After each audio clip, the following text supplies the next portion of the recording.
Okay. Well, I'm going to go ahead and I'm going to attempt to start the meeting. I can't see anybody, so I'm just going to do a roll call. This is the Planning Commission meeting for the City of Royal Oak, September 8th. Ms. Douglas? Here. Mr. Casada? Here. Mayor Fournier? Here. Mr. Klooster? Here. Mr. Gontina is absent. Ms. Beakey? Here. 1, 2, 3, 4, 5, 6. Who am I missing? Me. 7. Okay. All right. So we do have a quorum. 2, 3, 4, 5, 6, 7. Item C, approval of the agenda. Is there a motion to approve? So moved. Moved by Casada. Is there support? Support. Support by Mr. Klooster. Roll call to approve the agenda. Mr. Casada? Yes. Mr. Klooster? Yes. Ms. Douglas? Yes. Mr. Fournier? Yes. Ms. Beakey? Yes. Okay, the agenda is approved. Next item, this is item D, the approval of the minutes for July 14th, 2020. Do we have a motion to approve? So moved. Moved by Mr. Klooster. Is there support? Support. Support by Mr. Casada. Okay, so roll call on this. Mr. Klooster. Yes. Mr. Casada. Yes. Ms. Beakey. Yes. Ms. Douglas. Yes. Mayor Fournier. Yes. Okay, the minutes for July 14th are approved. Item E, this is a public comment on non-agenda items. How are we handling this evening? Is Mr. Twing on? Yes, there were no calls for public comment this evening, so there won't be any calls related to non-agenda items or any of the business items. Okay, thank you, Mr. Twing. So then we will close the public comment. We're going to move on to item F. This is new business. This is a site plan for revised site plan for a retail store, Lover's Lane, to allow paving of curbed and landscaped island in the right-of-way at 27246 Woodward Avenue. Mr. Twing? Thank you. The report basically outlines the past history of the site. You will notice that in 2011, the site plan was approved for this site for Lover's Lane. They also received a Zoning Board of Appeals action in regards to waiving 4 of the 15 required parking spaces for the site. One of the contingencies of the site plan approval that was done administratively by staff was that the plan include a landscape island at the corner of Hartwick and Woodward Avenue. You'll see that plan layout in the staff report under a heading of Planning Division, December 9th, 2011. That plan was slightly modified when it went through the engineering process and got MDOT approvals for the right-of-way permits. You'll see that the radius has changed and the actual construction layout changed in February of 2012. And it was still required to be landscaped at that time. What's in front of you tonight is a request from the petitioner to allow it to be a paved asphalt area rather than the landscaping. You will notice in the report that at some point it was paved over with asphalt. You also note that the staff has sent a couple of communications asking for it to come into compliance with the landscape requirement. And the petitioner is here to request that the Planning Commission remove that contingency and allow it to continue to be asphalt paved island area. With that, I will stop, and if there's planning commission questions of me, I'll attempt to address them. Are there any questions from the planning commissioners? Yes. From Mr. Twing? Yeah, Mr. Casada, go ahead. Mr. Twing, is the basis for the violation here solely because of the contingencies in the 2011 site plan approval? Are there other zoning ordinance provisions that would apply here in the absence of that 2011 event? Well, the primary one is the approved site plan from 2011, and the approval that was granted was based on the area being landscaped. There are also ordinance provisions that indicate that areas that are not used for building or parking would be landscaped. That's generally a requirement of the site plan. So there are provisions that address it, but it really is, the issue is the approved site plan. Thank you. Any other questions for Mr. Twing? Okay, not hearing any, then I guess, Mr. Twing, is it Mr. Allman that we're waiting to hear from? Mr. Almond is on the phone. My name is Judith Greenstone Miller. I'm his attorney, and I'm going to be doing the presentation this evening to the Planning Commission. To the extent you have any questions, so Mr. Almond is here. You'll let me know when you want me to start. Yeah, please go ahead. Okay, so let me start again. My name is, good evening, and thank you very much for providing us the opportunity to talk this evening. I appreciate it. My name is Judith Greenstone Miller. I'm a partner at Jaffe, Raitt, Heuer Weiss, PC, and serve as counsel for Lane RO LLC, who's the owner of the real property at which Lovers Lane operates a retail store located at 27246 Woodward Avenue, parcel number 25-16-357-001. Mr. Allman is one of the owners of the real property as well as the retail operation, so he's here this evening before you as well. We are addressing agenda item F, new business number 1, in connection with SP 20-09-14 for approval of a revised site plan. Other than the issue with regard to the landscaping on the Woodward Avenue site with respect to the island, it is our position that the client is in complete compliance with all terms and conditions as delineated in the Royal Oak ordinances. While we recognize prior to removing the landscaping on the island and covering it with cement, we probably should have sought approval of an amendment of the site plan previously approved by the city in 2011. Notwithstanding that such action was taken, we believe that the site plan amendment that was submitted to the Planning Commission falls within the Royal Oak Ordinance 770-12. Subdivision E of Ordinance 770-12 provides for amendment of an approved site plan, and it provides a site plan may be amended upon application in accordance with the procedure for a site plan review. We believe that the amendment should be approved for a number of reasons. And let me go down. It's part of it will be factual that I'll explain to you. All the information required for the amended site plan has been provided, and it was provided on March 17, 2020. So you have that. The commission already determined back in 2011 that the project met the standards when to approve the project. The client originally installed landscaping on the island on August 8, 2012 in compliance with the city engineer's requirements, specifications as required, and spent in excess of $3,000 in terms of plantings and mulch, including labor costs. Notwithstanding the placing of the landscaping, it didn't survive. Promptly thereafter, in the spring of 2013, the client again installed similar landscaping.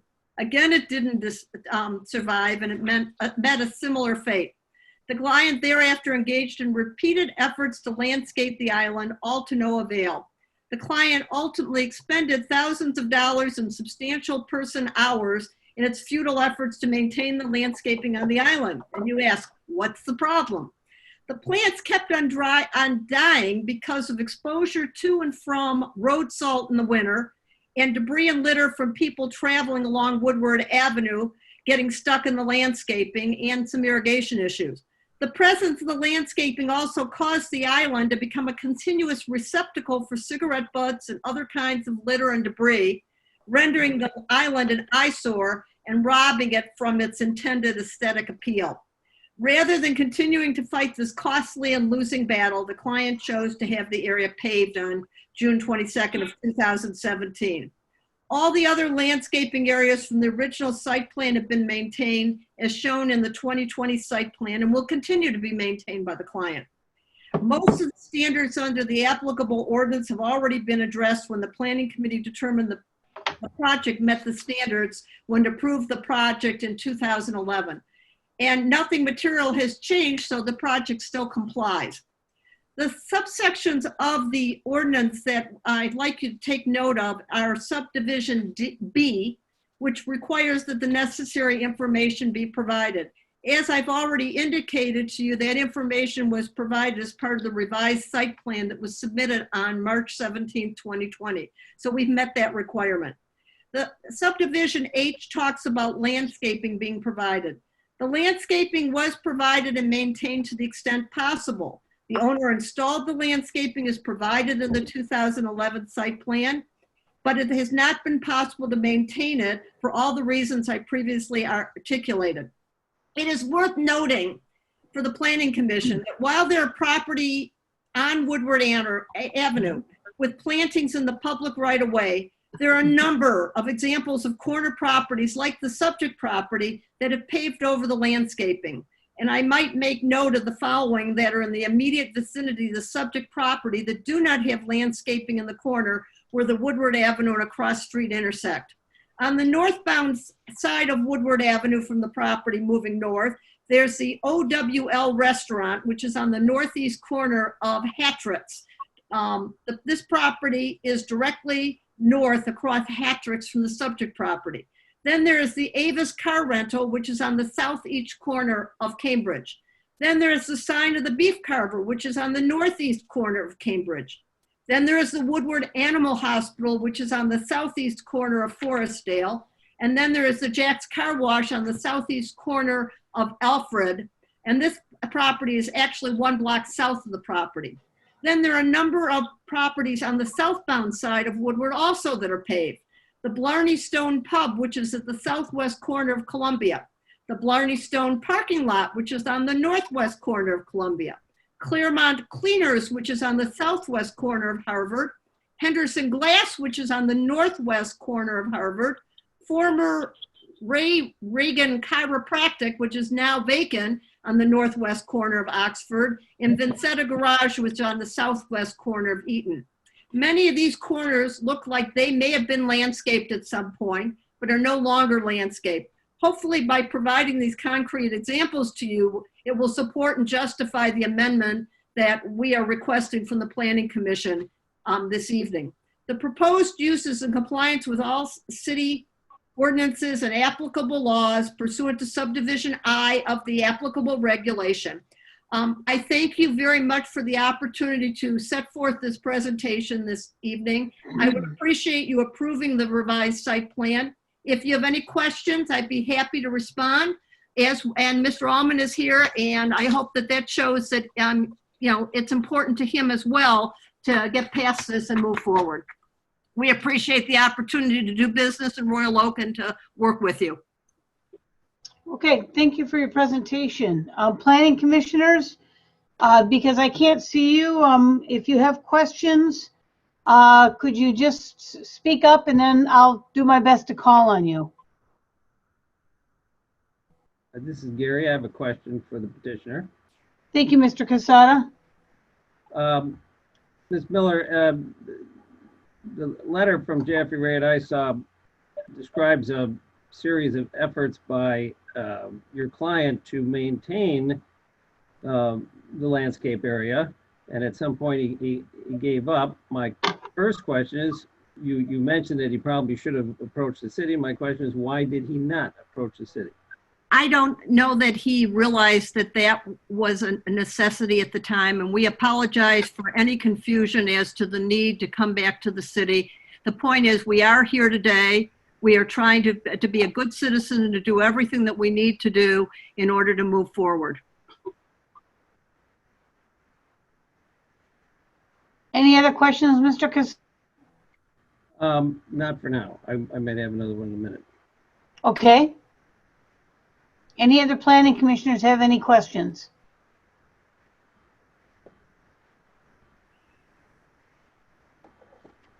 This is the mayor. I have a question about the maintenance.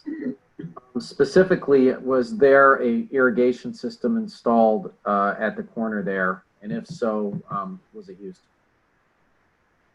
I don't know that there was a formal irrigation system installed, but there was irrigation provided. But notwithstanding all of the irrigation that was provided for it by way of hosing it and making sure that it was watered, the point is, every time that it was watered, it still didn't survive.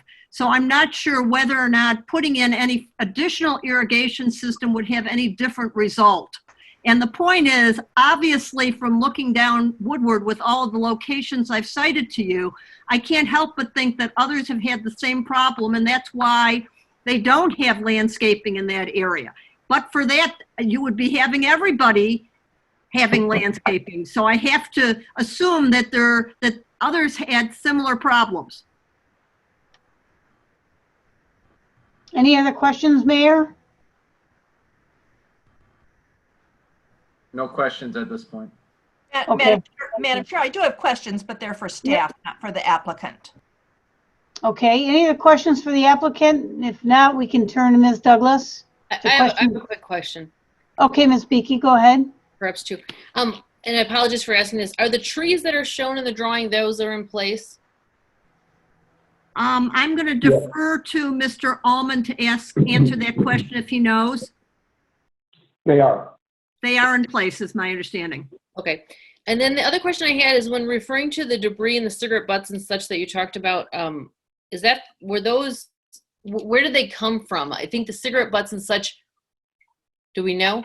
I don't know as a matter of fact whether it was people walking down the street or driving down the street and just tossing stuff out. Even though I would like to think that everybody's a good citizen and doesn't toss things out the road, we all know that when you walk down the street, sometimes they do and sometimes they don't. And we don't have any control of that. And so it's my understanding it was from people going down Woodward Avenue. And so cleaning the area is easier with the asphalt than the plantings that were there. Absolutely. Okay, thank you. Any other questions for the petitioner? Okay, Ms. Douglas, you want to address your questions to Mr. Twing? Mr. Twing, I do see, just looking down Google Street View, that there are establishments that have successfully maintained landscaping materials in a similar situation, in the same block, in fact, as the applicant. Immediately to its south, the Advia Credit Union has done so. If you go north, you'll see the car dealership that has successfully maintained landscaping along the right-of-way. Mr. Twing, can you extrapolate, beyond just these few blocks, and tell us what success you've seen elsewhere on Woodward with applicants who were required to establish landscaping? And I suspect that some of these did not have a site plan that required it, but where those did require it, what have you observed? Well, I guess I'll go at it slightly different. Many of the ones that have been listed and are in the block have not been required to go through site plan approval because they were either a pre-existing condition and they've simply gone potentially from one existing use to the next use, i.e. The Owl Restaurant used to be the Onion Roll Restaurant. And so when it changed from one restaurant name to another, there was no requirement to go through site plan approval. So those are a lot of the circumstances where landscaping may not have been required is they've not been required to go through the site plan approval process. The majority of the ones where the Planning Commission and or staff has required landscaping to be installed, I'm not aware of many that have had it removed, other than we've had some trouble with people cutting a tree down, and even the grass, and their argument has been that the tree blocked their signage. The grass that's been installed and some of the ones that you've named has been pretty hardy to stay, including where I guess several of the establishments on that side of the street. Some of the other ones that were listed are not Royal Oak, so I can't comment on why or they don't have landscaping. They're on the west side of Woodward, and they're not in Royal Oak, so I have no knowledge of when or not, or where they were required to put in landscaping or not. The Vincetta Grill, some of those are just not Royal Oak. But where either the Planning Commission has required it to be installed or staff has done it as part of an administrative approval, I'm not aware of too many that have had an issue with at least the grass being maintained. MDOT on occasions has indicated they don't want trees or certain types of plant material. But those are really the only issues we've run into. Because again, it's MDOT, it's state right of way. The state's position on a lot of these is that the parking shouldn't even be allowed in the right of way. And we've gone through as part of site plan approvals and allowed those to stay. Part of the reason for the intersections to be landscaped is so that cars don't block view as people are trying to pull out from the side street. So we've tried to get the curb cut back farther than you'll notice in a lot of instances, people just drive over the curb or over to get to the intersection. So that's part of the reason it's been required, but I'm not aware of too many where it's been required to install it, that we've let it go back to asphalt. Thank you. Madam Chair, can I follow up that line of questioning? Yes, please, Mr. Casada. Okay, Mr. Twing, I was out there today, and there's actually four sort of similar situations north and south of the Petitioner in which there are areas that are permeable surfaces. There's one at Jack's Car Wash that's smaller than the Petitioner's.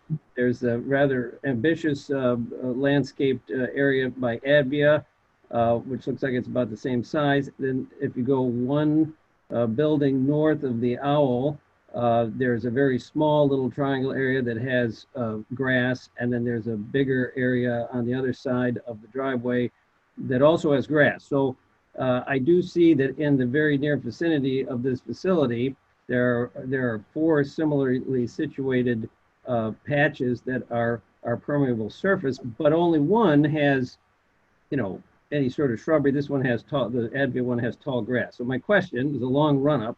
The question is, if this petitioner would have come and said, hey, I'm having trouble maintaining my shrubbery or bushes or whatever, what about a lawn, a grass? Even though those are also need maintenance, what does the engineering or planning department feel about simply having a lawn there? Well, as I indicated, I think the intent is to have some landscaping there. Again, we don't want anything that's tall enough to block visibility. So the grass would be at least the minimum that staff would be looking for based on the prior approval.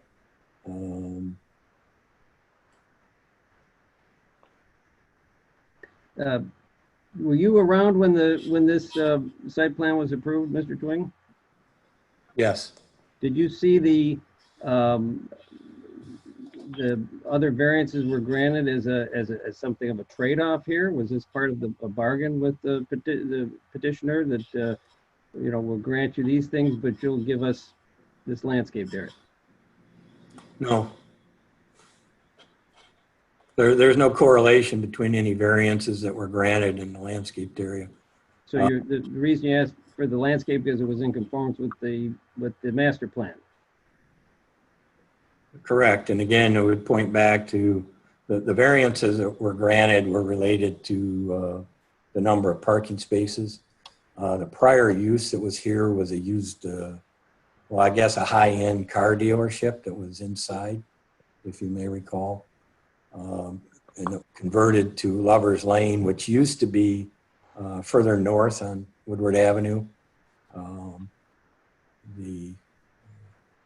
When they went to this location, because it did not comply with parking requirements, it had to go to the Zoning Board of Appeals first. It obtained those waivers.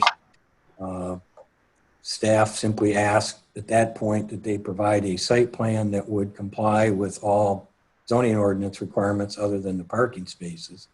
And they did so. And again, the provisions that are referenced under a site plan is anything that's not used for parking or building has to be landscaped at the time. In addition, there is the safety concern that I mentioned in terms of the setback from the intersection. You may recall that driveways and other access points need to be a minimum of 25 feet away from the intersection with a roadway. So accomplishing both of those goals, the island that was proposed met staff's requirements. It was submitted by the petitioner.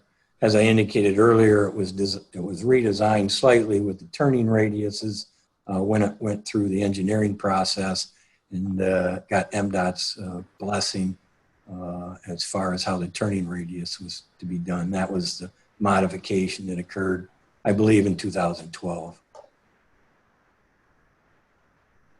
All right, thank you. Any other questions for Mr. Twing or the petitioner? Yes, Madam Chair, I do have a question. Yes, please. So I guess this is for the petitioner. My question is really about materials. That is, what kinds of plant materials they tried to install there. And specifically, I'm going to ask, did they try to install hardy native grasses or rugged ground covers that might be better able to withstand, snow and weather and so forth, and which would fill in quickly and make that a clearly green space? I'm going to defer to Mr. Allman since he is with the information regarding what was planted and the lack of success that he had with it. Thank you. Back in 2012, when we agreed to put in all new curb cuts, handicap sidewalks, and the landscaping, we followed the landscape plans, and we put in junipers. I believe it may have been 40 or 60 of them. We also put in myrtle ground covering. Every year, first of all, I'd like to say Lover's Lane and the ownership of Lover's Lane, my sister and myself, are more concerned about our image than the city or anyone else would be. And prior to each dream cruise, I would go out there and decide on what we needed to do to beautify the front of our store and our landscaping. And each year I found the necessity of replacing approximately 50% of the landscaping that was there, more junipers, which I did for 4 to 5 years, more mulch, and additional myrtle, only to the same fate that it died every year with the harsh winters and the salt. I just think it's an issue with the road, and I understand there's other businesses with grass, but we weren't given that option. That wasn't put on our plans or approval, and I know we weren't given approval for asphalt either, but it seemed like the reasonable solution to the issue since there were so many other businesses nearby. I think the business looks and appears much more presentable because of it, and I know it's a technicality, but that's why we're here today. seeking a revision to our plan approval. Just so I can I might add to add that, on, the engineers gave him, our client, the specifications of what they wanted in. And I assume when they gave them the specifications, that's what they wanted them to put in. And they felt that that was going to be, not only was it compliant what we put in, but also that it was going to satisfy, and that it satisfied the conditions, and that it was going to survive. Mr. Allman spent many years and much funds in terms of trying to continually replant. And he appreciates that you want the city of Royal Oak and all of the properties within it to look nice and consistent and whatever. I understand that, and he does. But notwithstanding, we tried many, many years to do so. And while not all, I understand that not all the properties that I have cited to you are necessarily Royal Oak, according to what, and I haven't verified that, but notwithstanding, I've given you a number of properties that are both in Royal Oak as well as adjacent to Royal Oak that have concrete. And I don't know what the other properties that you have pointed to have done to be able to maintain it. I don't know what becomes a reasonable expense versus an unreasonable expense. We're trying to be a good citizen and keep it clean and neat, and we've done everything else other than the one issue with regard to the landscaping on the island. I think in the scheme of things, the way that the property looks is consistent with going down Woodward Avenue, notwithstanding that this was a requirement in 2011 when you approved the site plan.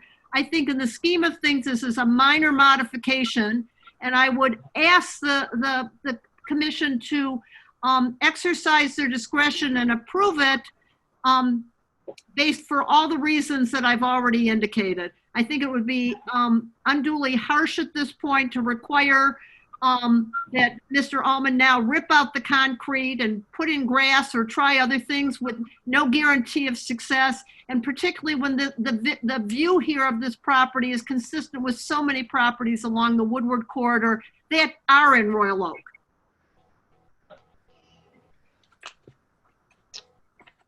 Are there any other questions for the petitioner or Mr. Twing? I have a question for Mr. Twing, quick one. Go ahead, Ms. Beege. I was wondering, just in this location, because of the visibility, so a tree is inappropriate in that particular spot, Tim? I would venture to say that MDOT would not allow a tree. They've generally been the one that's objected to trees being installed. Okay, thank you. And the one thing I would also point out on it, the engineers didn't require the landscaping. The landscaping was proposed and provided by the petitioner with their architect and their landscape architect, and staff simply accepted the design. I might indicate, though, that it's my understanding, and while I'm not a landscape architect, over the years of putting landscaping in at home, usually junipers and myrtle are pretty strong. And the fact that there was difficulty in maintaining that, I think it's going to be difficult to figure out what to put in there that's going to have long-term viability without regularly replacing because of the salt. I mean, the salt in the winters are so, I mean, we've been lucky a couple of times that we have not had terrible winters, but between the ice and stuff freezing and unfreezing and the salt that comes on and the additional debris and who knows what else is being thrown out of cars besides it that might impact the landscaping. I just think it's a difficult proposition for Mr. Allman to have to address landscaping in that one particular area. And considering that he has adhered to every other requirement here that was required as part of the 2011, I think that the commission has the discretion to waive this. And I would appreciate it if the commission would consider waiving it and approving the revised site plan as submitted. Ms. Vara, I have a question. Yes, Mayor. Go ahead. Maybe this goes to Mr. Twing, or maybe it's a comment. So from looking at the picture, I don't see that this particular slab here is designed as a bioswale in any way whatsoever. So currently right now it was just treated as a generic open landscaping spot to plant trees, grass, whatever the plan, can accommodate. For me, an interesting conversation that maybe this body would have is whenever we pave something over, even if it seems minor, we struggle with what we do with water management. And maybe this area could be converted into something where it's dug out a little bit and it becomes a bioswale. And if vegetation can grow in there, great. If it's at least weeded and there's rocks and stuff, that might be something to accommodate as well, just so we can have there's aesthetic purposes. And like Mr. Twing said, there are purposes to manage traffic properly to keep people safe. And maybe if it is a struggle there, we can look at even an alternative use, which would be, a bioswale of sorts. Just a thought to talk about maybe among the commission. Thank you, Mayor. Any comments on the mayor's comment or any other questions? Sure, Gary here again. Yes, Mr. Casada. I just obviously appreciate and sympathize with the petitioner's situation. They're not the only person or business that does struggle to keep landscaping on strips of land or these small islands alive. It is difficult. I'm aware of that. And we don't want to unduly burden businesses for no reason. But there is a reason here. There's some value in aesthetic and there is some value in the permeable surface. And that's sort of what we have to weigh here. And I think if the petitioner would have gone to the engineering department or the planning department ahead of time, they probably would have come up with a solution that we're talking about here. Unfortunately, we're dealing with a situation where the petitioner's already invested some time and money to do what they did. And it's unfortunate because I think a better solution would have been fashioned. I know our department works with people. Sometimes we even delegate decisions like that to our department because we trust them to make good decisions about these very things. So it's unfortunate that opportunity was lost in this case because it leaves us in I think it leaves the planning commission, leaves me in sort of a difficult position. I don't want to unduly burden this business. But on the other hand, I know that the permeable surface and the grass, I think grass could go there and something else. I like the idea of a bioswale. But now to do that, we'd have to create economic waste, and that makes it difficult. We don't want to punish this petitioner, but we also don't want to reward somebody who didn't come and talk to us. So it's a difficult decision. That's my comment. Look, Thank you, Mr. Casada. Any other questions? Hold on, Ms. Miller. Any other questions for the petitioner or any other comments or questions from Mr. Twing? This is Ann. I have a comment. Yes, Ms. Beakey. I just wanted to echo the issue with regards to the environmental aspect of having something that is living there and as well as with the flooding. And so again, it is a conundrum that this has already been paved over.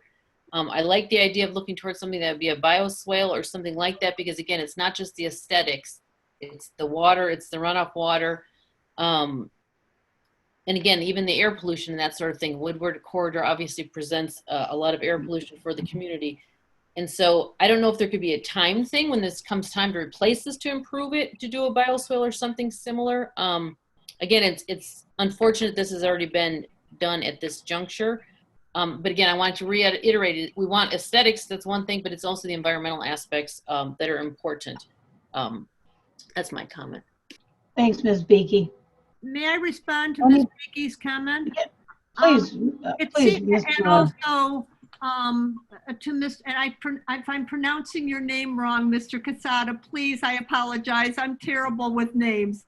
I understand your conundrum in terms of it's unfortunate. I wish we had come before you beforehand. We are where we are, and you can't go backwards. But with regard to what Ms. Bucci, did I cannot pronounce that right? Beakey, excuse me, said, it seems as though, at some point the concrete is going to need to be redone. At some point the concrete's going to crack because concrete only lasts so long. So it seems to me one potential compromise that you could come to is when the concrete needs to be replaced, that prior to replacing it at that point in time, we would address and consider whether there are any other additional options that would satisfy you and address them at that time, but at least not impose an undue burden on my client at this point to do something. I mean, concrete has a life. We know it's going to come due at some point and crack and have to be reworked.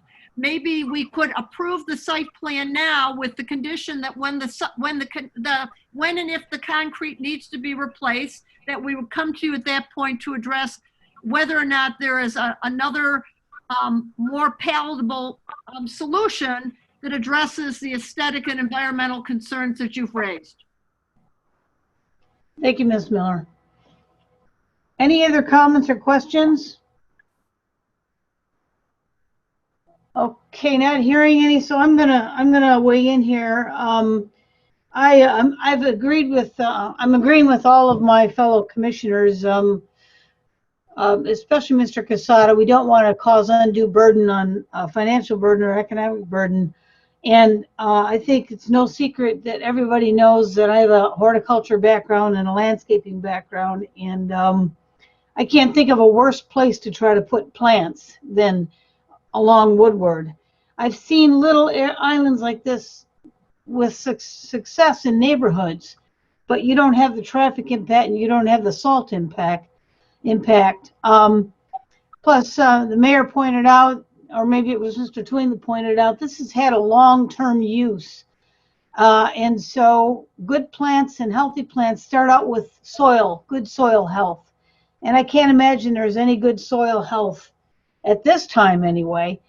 And who's going to monitor and manage the soil health? I don't know that we could trust the petitioner or even understands how to deal with soil health, or even the landscaper he or she hires. So that's my concern. This is a terrible place to try to put plantings. I'm not even sure it's a good place to put a bioswale with the amount of salt and salt water that runs off. There are plants that are salt-loving plants, but they're not typically the plants that you want in this area because those plants tend to get very, very tall. You're not going to find any plants much more hardy than a juniper or myrtle or daylilies. But I just don't, I'm in a conundrum too, because I don't like rule breakers, and this person has not followed the site plan that was approved. So I feel I too am in a tough spot. As a professional with a background in environmental science, I would never advise a client to put a plant in this situation. So I'm a little torn on how to move forward with this particular case. Those are my comments. Madam Chair? Yes, Ms. Douglas. If our goal here is not green stuff, but permeability, why don't we build on what the mayor said and ask the applicant to install not necessarily a bioswale, because those have a specific use in specific places, but a permeable but hardscape kind of surface. And I'm envisioning boulders or something like that. But to achieve our goal of getting water, off hard surfaces and into the soil would require perhaps some amendments to the ground itself. Yes, there would continue to be probably the need to keep that clean. I sympathize with that, but every business on Woodward has that same burden. I'm going to float that idea, and if there's any interest, I'll turn it into a motion. Thank you, Ms. Douglas. Any comments on Ms. Douglas? Yes, this is Michael Allman, the petitioner, and I just want to emphasize that we spent 5 years and 5 years of good money at this project trying to keep it as the city wished. In regards to boulders, I think you would have to get that approved by MDOT, because they may cause a hazard for vehicles that may inadvertently go off the road.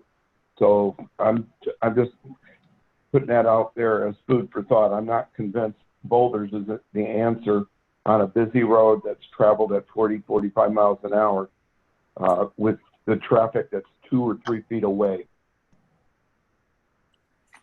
I'd like from the island.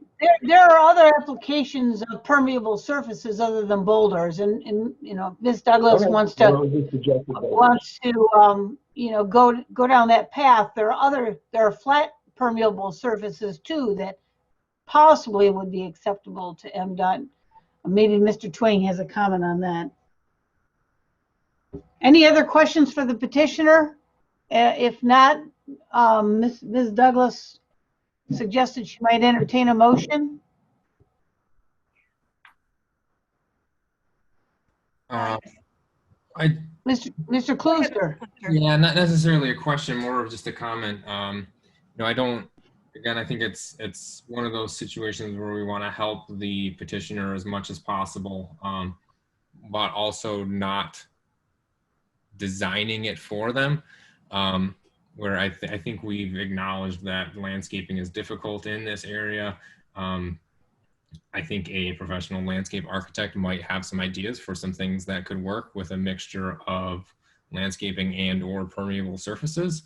But I think really the plan that was approved called for landscaping, and I think we're open to landscaping being difficult in this, but not necessarily excited about an impermeable surface in that island. So I think as guidance, I think we can suggest that, work with a good landscape architect that might be able to provide something that's landscaped that works and or is permeable. But at least from my perspective, an asphalt island there, I don't think meets with the intent of the originally approved site plan or the goals of this commission and the city at large with permeable surfaces. May Thank I, you, Mr. Klooster. Yeah, Ms. Barr, this is the mayor. If I can add a comment to that as well. Yes, Mayor. Yeah, I empathize with the situation. The way the argument was brought to us this evening was that this particular piece of, I don't think the petitioner disagrees with the original plan to landscape that area, but that the biggest hardship here was the fact that this area was hard to maintain as far as keeping plants alive. They irrigated it, they did all of these things. So I think like Mr. Klooster said, if we can take away that issue, then we can be open to a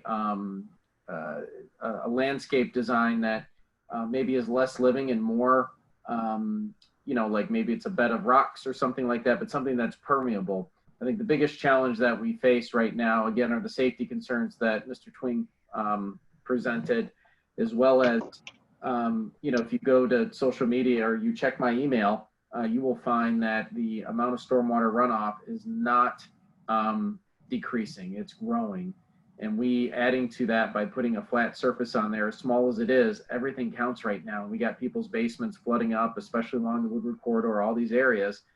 And I think that we have to be ultra conscious, and as I understand that it will be an expense to the petitioner since they paved over it, but our obligation first is to the residents of Woodward and their safety, but more importantly, making sure that in every case that comes in front of us, we make sure that we're tackling the stormwater. So I think if they can come back with a plan that addresses to make sure that area is permeable, it doesn't necessarily have to be the issues that they confronted us with in the beginning, where if you can't maintain grass or shrubs there, okay, that's the hardship, let's do something different.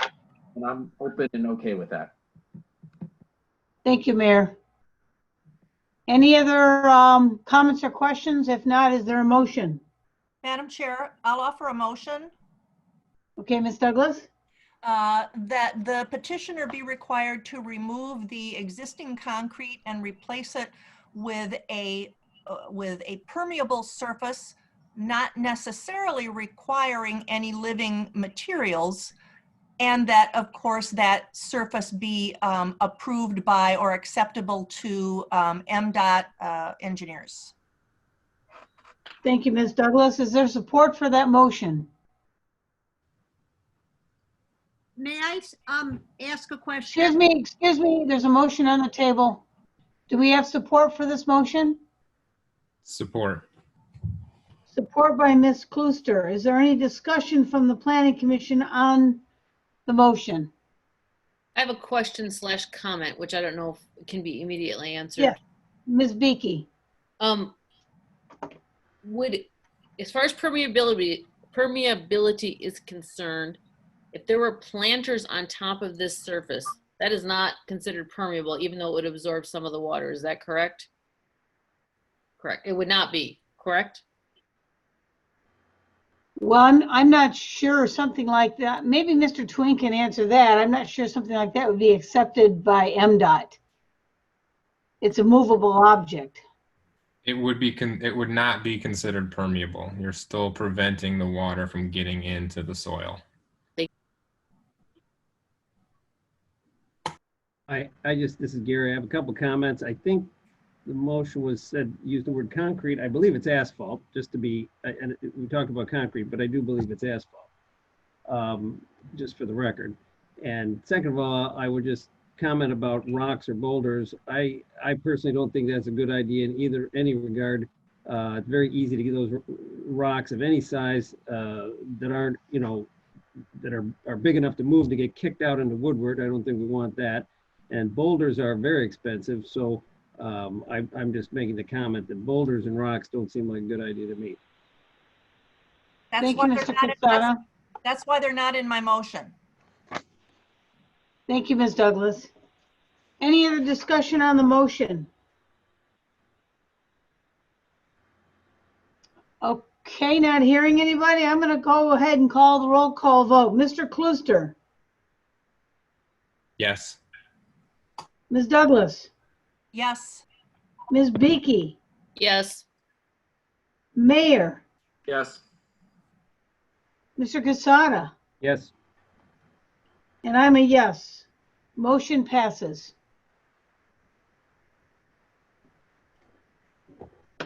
Okay. Thank you. Moving on to under new business. This is item number 2, site plan 200915. This is a site plan to establish a distribution center for Food Bank, the Forgotten Harvest, within a first level warehouse of existing building at 3000 West 14 Mile. Mr. Twing. Let me unmute myself. Yes, this is a reuse of the existing facility that's at the northwest corner of Coolidge and 14 Mile. The last real use of it was the Kmart staging site. The petitioner is proposing to use a portion of the building, a little over 100,000 square feet, for warehousing and distribution of the food bank materials and product. There is a portion of the building that you'll see on the site plan that's proposed not to be used as part of this business, and that's labeled. It's kind of the office area of the building. The site is zoned general industrial. They do provide sufficient parking. The use that's being proposed in front of you would require 102 spaces. There are currently 239 spaces on the site based on the plan that was submitted in front of you this evening. There are no modifications to the site plan being proposed, just the reuse of the inside for the use. You will see the staff report conditions are pretty much an acknowledgement of the proposed use of the site and the areas of the building. An indication that there would be no modifications to the existing site plan. And then if the other conditions are our standard conditions, if there's any work to be done in the right of way, it would be done pursuant to city standards, as well as any lighting to the building and signage. So with that, I'll conclude my comments and see if there's any questions. Thank you, Mr. Twing. Any questions for Mr. Twing? Ms. Vara? Yes, Ms. Douglas. I would just ask Mr. Twing why this rises to the level of even requiring a site plan. Well, it technically was a change of use of the site I would also point out that staff has received numerous inquiries and items on this particular piece of property. And we wanted to make sure that the record was clean as to which was the last one that was approved and under what conditions it was approved, meaning the portions of the building versus the entire building. So we wanted to document that as well. And another question. Sorry, I see you say that the staff has no objection to their using the office space. Would we want to modify their application to just routinely permit use of the office space so that if at some point they decide they want to put office uses there, they don't have to come back to us? I would think that we would review it at that point if they wanted to use it for office or there was a new tenant. As long as they complied with all the standards, we wouldn't bring it back to you. We would probably deal with it administratively at that point. Again, the primary reason I think that other than the technical change of use was the fact that we'd had several proposals and submissions all at the same time. And part of the discussion was, okay, which one of these is the city being asked to process and deal with. We'd received requests from Consumers Energy to do outside storage. We'd received requests for mini warehousing inside the site. So we had several requests all floating at the same time. And we basically told the property owner to pick one and submit it. So. Very good, thank you. Any other questions for Mr. Twing? Not hearing. Is the petitioner on? I see there's a Rhonda Lorenz. Yes, I'm the project manager for Forgotten Harvest. And Okay. Hayes is also on. He's the CEO. Okay, so who would you like to make any further presentation or comments other than what Mr. Twing presented? No, what Mr. Twing presented was accurate. Okay, thank you. Planning commissioners, do you have any questions for the petitioners?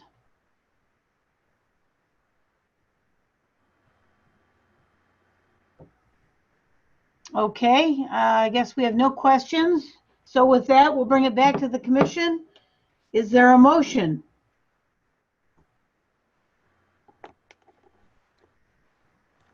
This is Gary. I'll move to approve the site plan with the proposed site plan with the listed contingencies. Thank you, Mr. Casada. There's a motion by Mr. Casada. Is there support? Support. Support by Mr. Klooster. Any discussion on this motion? I have one comment. This is Ann. Yes, Ms. Beaky.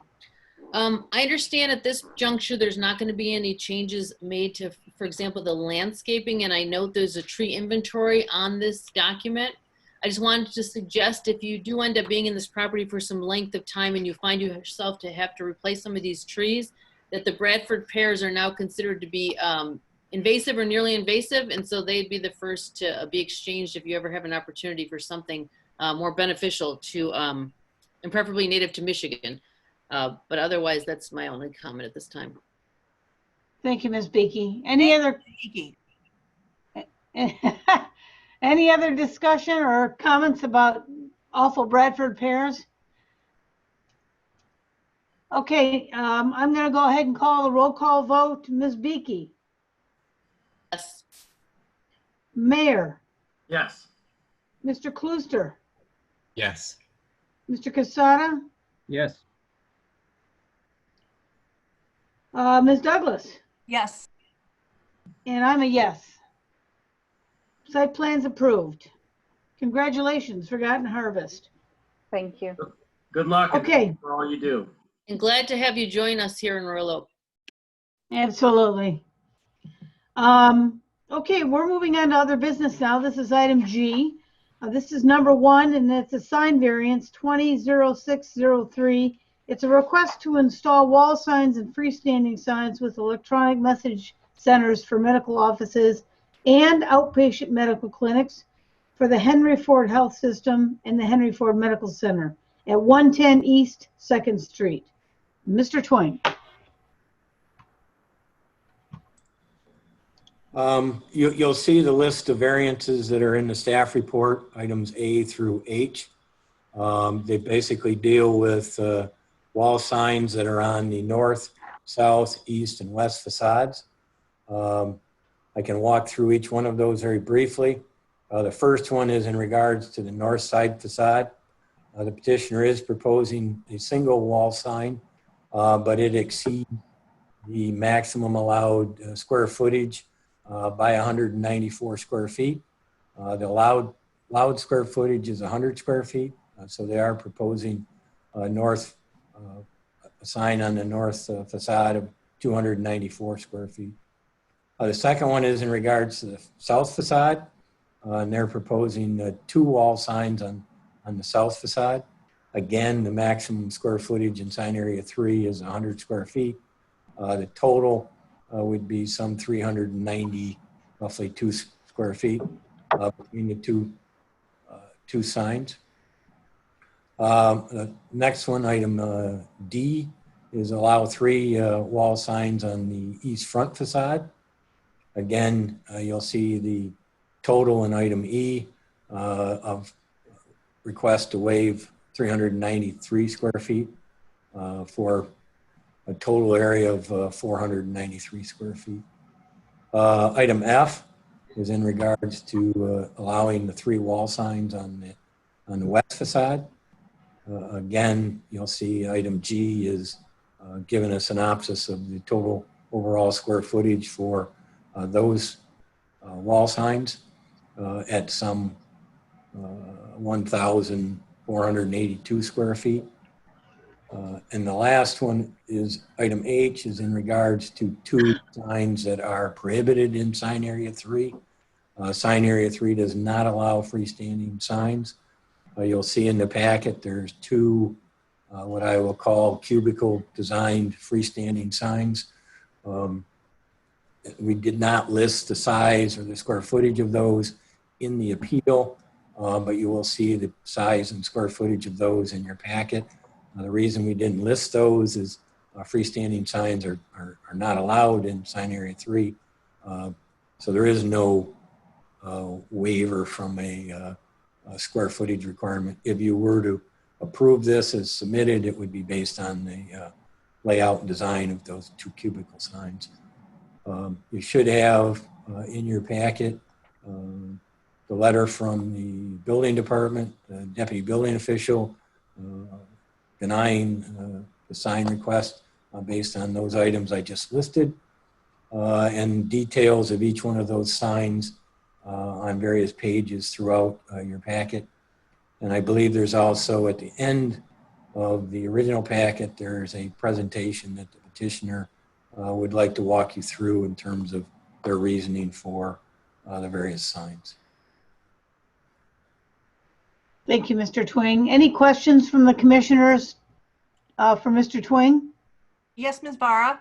Yes, Ms. Douglas, go ahead. The freestanding signs, does the petitioner plan to have some sort of changing messaging in the big square that's in the center of each of those signs? Yes, there's electronic message centers on both of those signs. And do we know, obviously I can ask the petitioner this, do we know what they intend to message there? Well, from the city's standpoint, we don't look at content. So anything they wanted to do, we would not enforce unless there was some contingency of the Planning Commission. Very good. You're correct. Thanks, Mr. Twing. Any other questions from Mr. Twing? Is the petitioner on? Yes. Yes. Okay. Who would like, please introduce yourself and then go ahead and make your presentation. I'll start by introducing myself. My name is Ron Boji. I'm the president of Boji Group, and we are the developer of the entire 5-phase development on the Royal Oak City Center. We are also the owner of the office building. To my left I am Doug Dietrich. I'm the Chief Operating Officer for Henry Ford Health System Ambulatory Operations. And we have also with us from... I'm Kathy Witchman. I'm with Interface Architectural Signage. And I'm here to talk about the signs that we've planned for the facility. Okay. Please proceed. Thank you, Chairwoman, Mrs. Vara, and all Planning Commission members. It's an honor to be in front of you for the many times I have been in front of you. I'll make this quite brief, but it has been 5 years that we have been working on this development, and we have been working side by side with the municipality itself, and we can obviously see the fruit on the tree that we planted many years ago by congratulating everybody by moving into City Hall. Obviously, the police will be done shortly. The parking deck has been done, along with our office building and soon to be park. One item that has been consistent that I've been with the city for 5 years in our master development agreement that we came and got approved through the planning department on the entire site plan and then eventually through the commissioners was the development of this office building. When we first came to the municipality itself, and we talked about a speculative office building. In turn, what was very consistent in all of the agreements was, number one, there is uncertainty. We will work with you when there is more certainty. One of those items inside of our agreement was, of course, the signage opportunity. And that signage opportunity we had always known would be looked at in the future.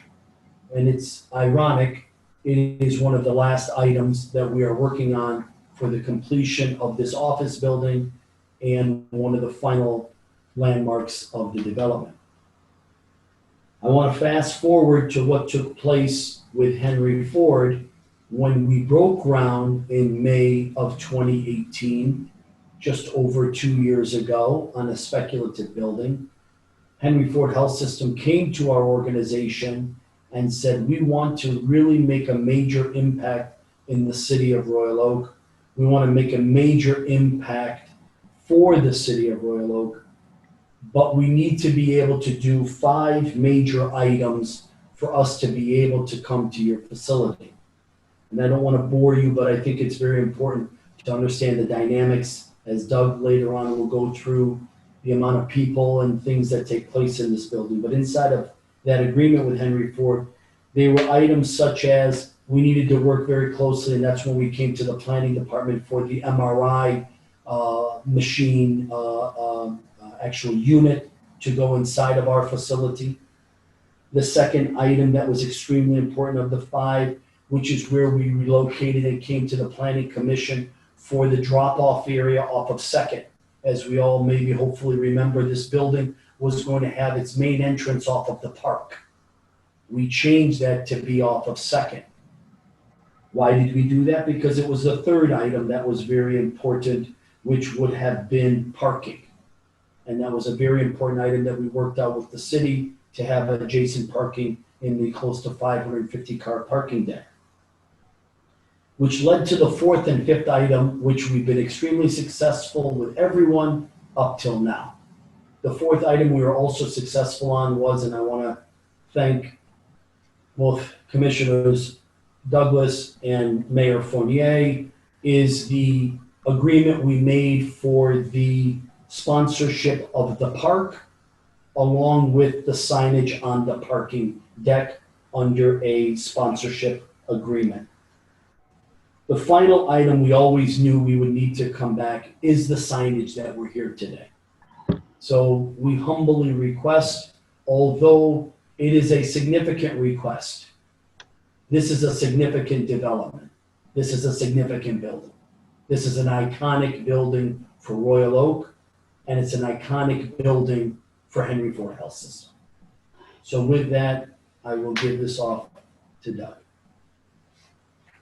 So thank you very much again.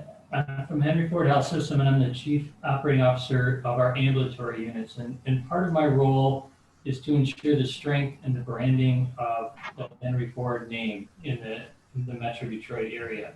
And I have notes, but Ron just said something that struck me. This is an iconic building. This is a building like few we've ever created. It's rare that we get to start from scratch in the way that we have here to build such a complex medical center. I do want to say that Henry Ford Health System has been around 105 years, and we have always been a community-based hospital, and we're centered in Detroit, which is a community that we have never left in any of the eras. When we decided to partner with the Boji Group and with the City of Royal Oak, it wasn't an accident. This is a thriving downtown area. This building is going to provide some retail presence. It's going to bring people downtown, and it's going to provide a complex set of services unlike any other building in the area. We do believe that partnering in the community is important. We did choose to put a building downtown, which some people might say is less accessible and a little harder to find, but at the same time, we feel that becoming part of a community is more important than being out on the fringes. I think one of the things that I would like to sort of start with is that healthcare is the cornerstone of all communities, and we're extremely proud to be working with Royal Oak. We have been in Royal Oak since the 1980s in a building on Woodward, which I'm sure many of you are aware. In that time, we've built a strong patient base and we've drawn from local areas, but we've not had the services to give the complex care that all of the folks in your area deserve and may need. We do believe that this destination medical center is a strategic hub for our operations. Henry Ford is growing. Henry Ford recently signed a contract with GM as their sole provider with their direct insurance plan. To meet that end, a lot of the Northwest Corridor in the state of Michigan, out of the city of Detroit, a lot of the GM folks live along that corridor. And this building will allow us to serve those people and bring them to your community. We anticipate being the preferred care site for 8 of your surrounding areas, including Oak Park, Ferndale, Madison Heights, Southfield, and others. Through this draw from this complex building, we expect to bring about 5,000 people to downtown Royal Oak every single week. A lot of those folks are going to be bringing family members, and they're going to be unfamiliar with the area because we're providing exclusive services that not every medical center has, so people will be traveling here. Of that population, roughly 54% of the users will be elderly or will have families. And in that stressful situation of coming to healthcare visits, wayfinding is always of a concern. They have to drop patients off and pick them up. They'll have to find parking and they have to find the building. And with that, I guess I'm going to turn it over to Kathy Wichman to provide us with her analysis of the signs, and then we'll come back and close it up. So thank you again for having us here tonight. Thanks, Doug. Again, my name is Kathy Wichman. I'm with Interface Architectural Signage. We've worked with Henry Ford for over 20 years on their signage and wayfinding programs. I'm very blessed to be able to do that. And I'm here tonight to describe to you where our thought was when we planned the signage for this building and why we planned what you're looking at tonight. So a couple points I'd like you to think about as you're looking at the package. When we are assessing wayfinding for a medical facility of this type, our first priority is that first-time visitor, the first-time patient.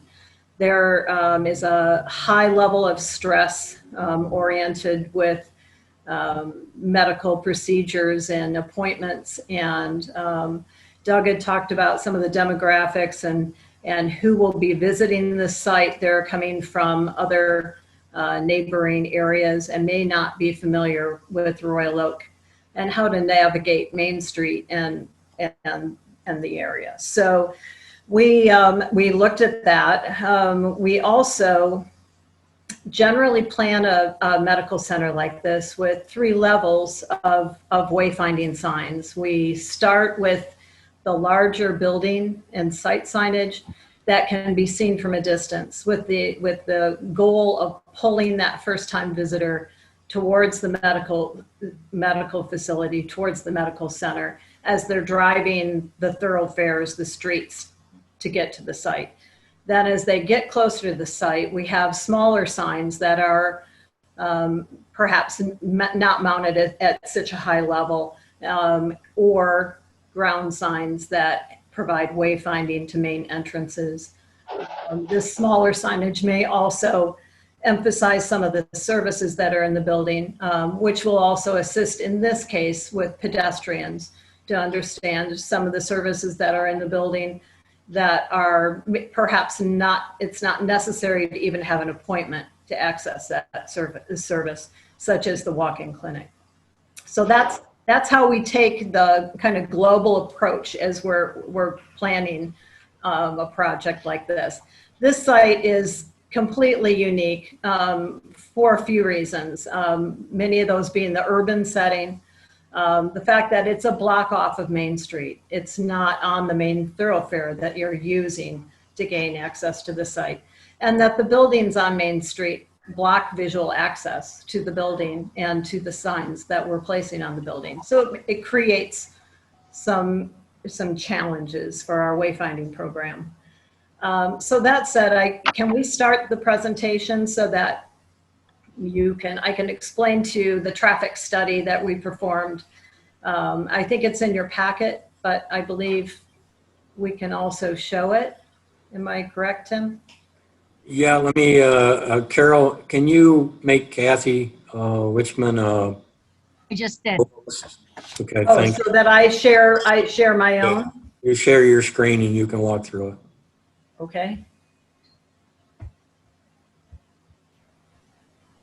Are you familiar how to do that, Kathy? We'll give it a try. I'll help. So, If you hover on the bottom of your screen, you're going to see right in the center, share screen, Back. an up arrow, and you can just hit that, and then you select the window of the screen you want to share. And then come out of there, go back to where you can see everybody. okay. Okay, now go share Share screen. screen. Okay, now hold on. Go, To this. try that. And then you'll know if there's a red border around it. No, they cannot, you cannot see that, correct? We can see it. Okay, Okay. okay, now you've done it. It took a second. Oh, I accept. I'm so sorry. I pulled up. I'm so sorry. I'm not sharing. We can see. Yeah, but that's not the presentation. Then I'll go to desktop. Go to, is that what you want to pull up? Yeah. Okay. I'm so sorry. I thought that Carol was,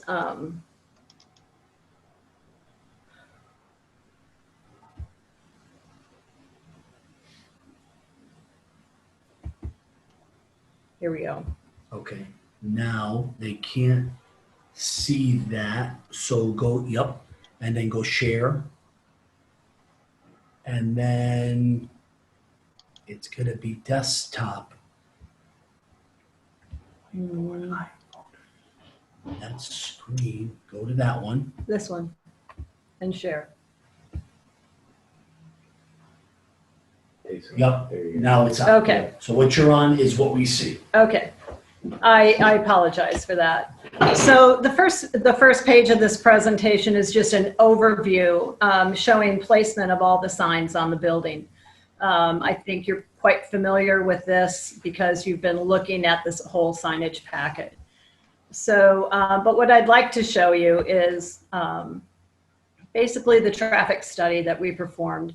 So to gain access to this facility, if you're coming from the north, you're going to be coming down Main Street to 2nd. If you're coming from the south, again, it's Main Street to 2nd. If you're coming from the west, you're taking 11 Mile to Main. and then turning onto Main, going south on Main to Second again. And again, from the east, it's 11 mile up to Main and going south to Second. So if you look at this satellite plan, the main routes to access the facility are basically in orange. And then you'll see on those orange routes, there are just a few little dashes of green. When we drive this, the green points are the only areas that the medical center is visible from these main thoroughfares. So we're asking first-time visitors to come into a city that they may not be familiar with, and they have very limited access, visual access to the building. So we determined immediately that we needed to plan signs that could be read or recognized from these points. And let me just talk about that for a minute or two.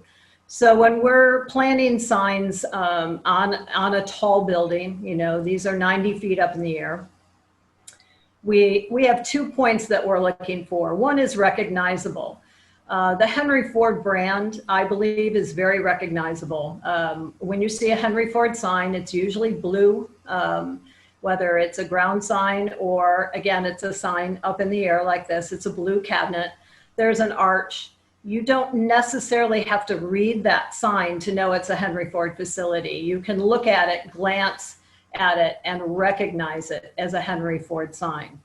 The other side of wayfinding is to be able to actually read a sign.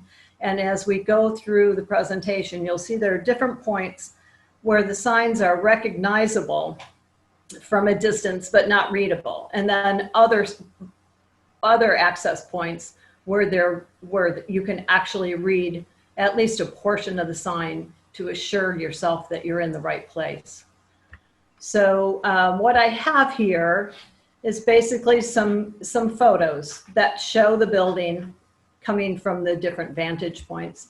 So we're coming from the north, we're traveling south on Main. I know you are all familiar with this route.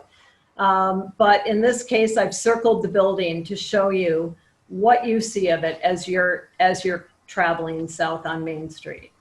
From a windshield. Yes, and I'm in my car now, so you're actually seeing what I'm seeing as a driver, or in a couple of instances, you'll see what I would be seeing as a passenger. So what I've done in this first screen is I've imaged a sign that is compliant. This is a set of channel letters that is 100 square feet. This would meet your ordinance, but I believe you can recognize that this is not readable and it's not recognizable. This type of sign would do nothing for our patients as far as any kind of wayfinding aid. And again, I've done the same thing using a Henry Ford cabinet sign, and using a different part of the building. But again, the sign is compliant, but you can see it's not readable or recognizable.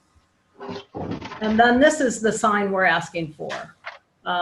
This sign is readable, or it's also recognizable with the Henry Ford logo. I think it's sufficient size for the patients and visitors. I think it's appropriate. I believe that it meets the architectural character of the building. It accommodates the shadow feature that's in the center of the building. And another, I think, important point is that your sign ordinance says 100 square foot sign is allowed as long as it's not more than 10% of the sign face, or of the building facade, I'm sorry. As long as the sign is not larger than 10% of the building facade. Well, this signage, to include the walk-in clinic that is below, and you can't read at this point, you can't see it at this point, is 6.9% of the building face. So while I know we're not meeting your ordinance, we are meeting at least one qualification of it. And you will see this as we move forward to the other building facades. Of course, this west face has the most square footage, and so it has the largest percentage of sign area in comparison to the building facade. So now if I'm traveling from the west, I'm traveling eastbound on 11 Mile. And when I come up to Main, first of all, as I've been traveling eastbound on 11 Mile, I cannot see the building. This is the first vantage point I have, and this is at the corner of 11 Mile and Main. And again, I'm showing a compliant sign, and I'm showing a compliant sign in this slide as well. It's obvious you can't read them. You can't even see them. And so now I'm showing the sign that we're asking for. And even though we can't see the Henry Ford logo, we can read medical center. So I'm showing this to show you that at different visual access points, we still cannot see the entire sign that we're asking for, but we can see what we need to pull patients towards the building. So now if I'm coming from the south and I'm traveling north on Main, I think right here I'm about at the railroad tracks. You can't see the building. I think this is 6th Street. Again, I have no visual access. This is right in the intersection of 6th Street. You do get a brief glimpse of the building. And I've done the same exercise here where I'm showing compliant signs and then showing what we're asking for. And I believe the sign is very recognizable and is sufficient size for our visitors. Now at 4th Street, this is the next glimpse that I get of the building. And again, we're at the intersection. If I'm not hitting lights, I'm getting these glimpses for about a second and a half. That's all the time we have for patients to be reading our signs. And I'm showing the compliant signs and how they're not acceptable. Again, on the south facade as well. And then this is what we're asking for. And this is acceptable readability and recognition. My next glimpse is between 3rd and 4th Street, and this is really only about a second of visual access. And again, here I'm showing what has been requested. The south face proposed signage it was only 3.2% of the building facade. And as I said before, the west face, and this is all the signage, not just what I'm showing on these screens, but this includes the signage that is lower on the building. On the west face is 6.9%. So, again, our visual access to the building is extremely limited. We do need the maximum allowable signage for our patients. If I'm traveling from the east, I'm coming up here to the intersection at Troy, and I'm able to view the corner of the building. I'm showing in this slide signs that do meet the ordinance. They are too small to read. They're not acceptable. And then if I place the signs that we're asking for, I believe the signs are recognizable. Again, for these two building facades, we're looking at 2.2% and 2.6% of the building face.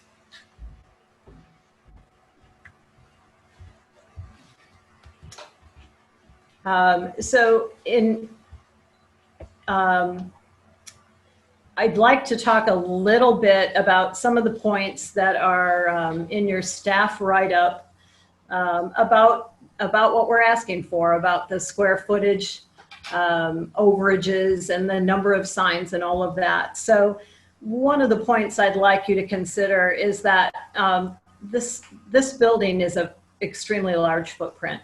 It basically takes up a block. So if we, instead of having one large medical center in this site, had the same footprint that was all retail, you'd be looking at that west facade, and you'd have perhaps up to 10 to 12 different signs in different colors, different designs, different names for all the different storefronts you'd have on that facade, and the same on the east facade of the building. You could have a total for this building footprint of 25 signs in this area. So I would ask that you consider the size of the building when you're looking at the number of signs we're asking for. And the same with the square footage. If you added up the possible 25 signs you might have in a block footprint, and the total square footage, I don't believe it would be anything more than what we are asking for.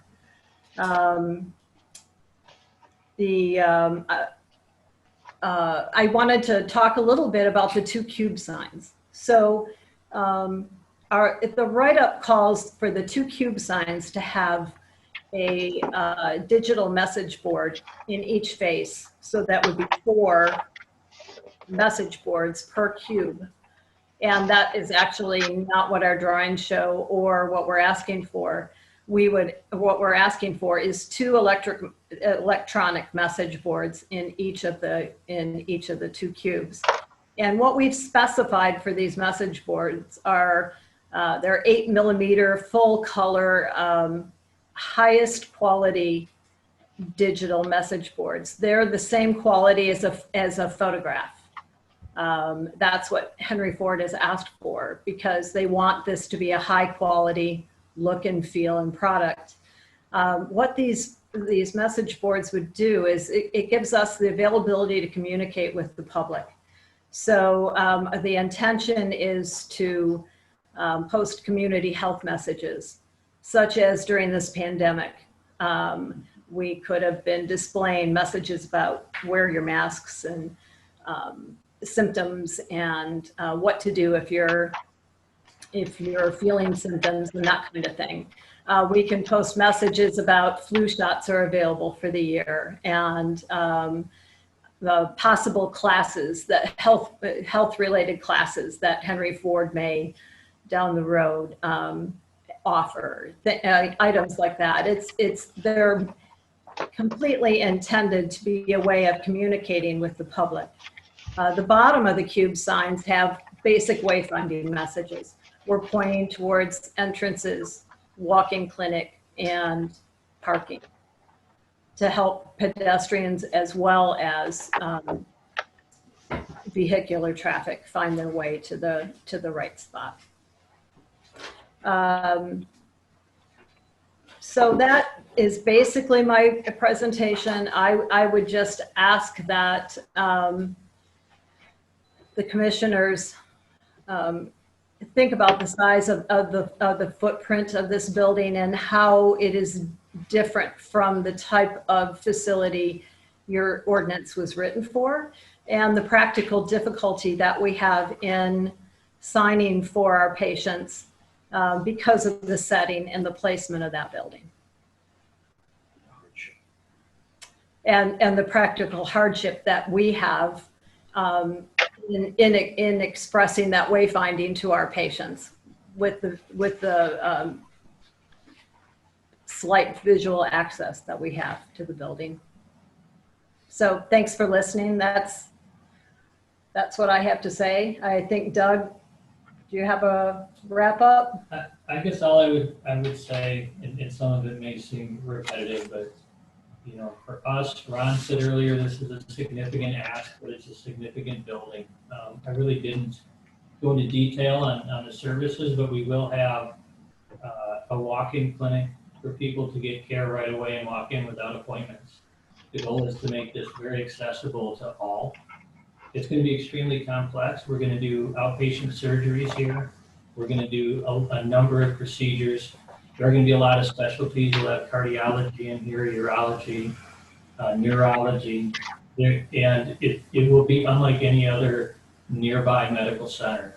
In addition, we want to augment your retail presence. We're going to have optometry, so we'll have frames and optometry doctors. We're going to have an outpatient pharmacy.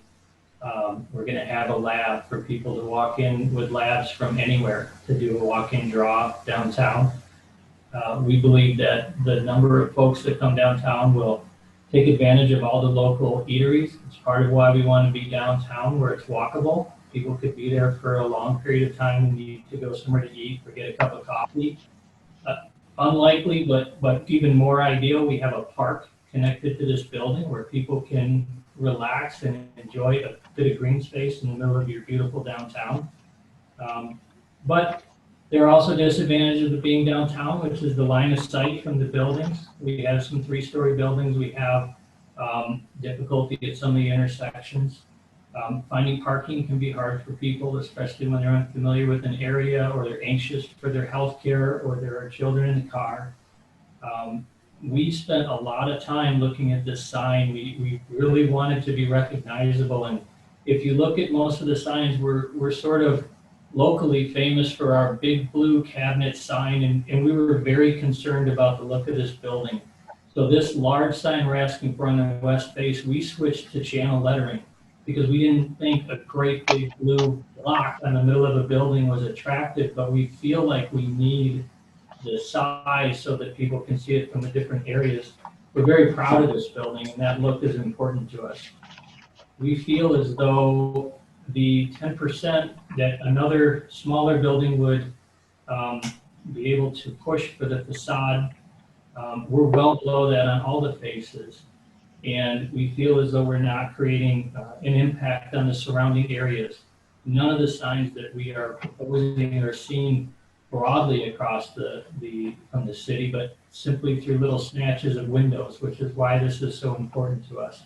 We, in this room, there are 3 or 4 of us that have walked around those blocks hundreds of times and taken pictures. And this is really, really something that's important to us as a team and as an organization and our partnership. We feel it's extremely important. So once again, I really want to thank everybody for your time tonight, and we're ready to take any questions you might have. Thank you very much again. Thank you for the presentation. Really appreciate the time that you took. Planning commissioners, do you have any questions for the petitioners? I have a question. Ms. Beakey. If I wanted to, this might be a point of clarification. Earlier in the presentation, I think I was not involved in the earlier meetings in 2018 or further back. You said something about getting an agreement to put some kind of signage on the parking garage next door. Did I understand that correctly? And if so, could you just explain what that is going to entail relative to this signage? They're separate. Mm-hmm. We worked with the city along with Henry Ford and we'll have a mutual agreement that has all been documented and voted upon, which were 2 items. There's a sponsorship agreement and then there's a signage agreement. The sponsorship agreement is for the naming rights to the park and to work with the city. The signage agreement is that Henry Ford would be able to put signage on the parking deck in conjunction with the city signage at the expense of Henry Ford. Both of those have already been approved by the commissioners at the council level. So there'll be wayfinding on the parking garage. Okay. On the parking garage. Wait, thank you. Separate than what we're showing you now. And those were already approved. There's a small sign right by the, right underneath the Royal Oak.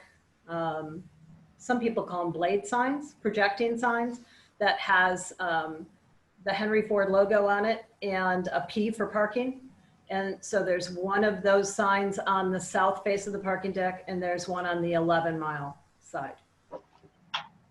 Same size and look and feel as the Royal Oak sign. Any other questions, Ms. Beakey?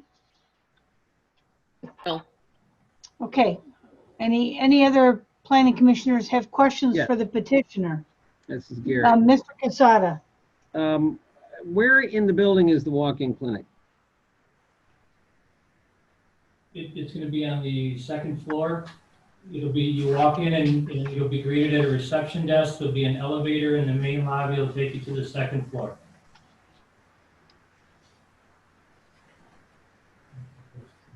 The Oh, walk-in sorry. clinic signs are going to be red, I assume. I'm sorry? They're going to be red, I assume. So urgent care is typically signified with red signage. Walk-in care, we use green, which is a little less formal, but equally well known across the industry as the walk-in color of choice.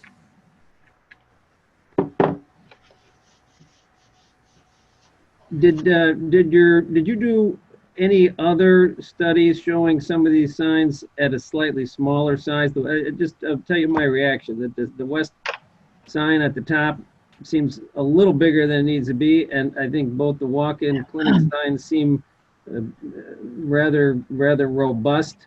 I'm wondering if you did any studies in your doing these visual examples in which you use different slightly smaller sizes. Let me address the walk-in clinic first. The walk-in clinic signage, we purposely specified at that size because that sign actually would meet your ordinance. So it's less than, just slightly less, I believe, than 100 square feet. And I felt that the basic channel letter look and feel of that is more of a retail look and was appropriate for that level of the building and for the, again, architecturally in the placement and where we're placing it on the building, I felt it went with the kind of cityscape look of the area. The large sign on the set of channel letters on the west face, we did look at smaller sizes. And of course, what happens, I know it's an obvious thing, but what happens when you reduce height of a sign, you're also reducing the horizontal space that it takes up. And so when we reduce that sign in any significant way, we're reducing the horizontal span and you're not able to read it at those visual access points at the different intersections that are really the only places that you're able to see the building. So if that sign is significantly shorter, if you will, horizontally,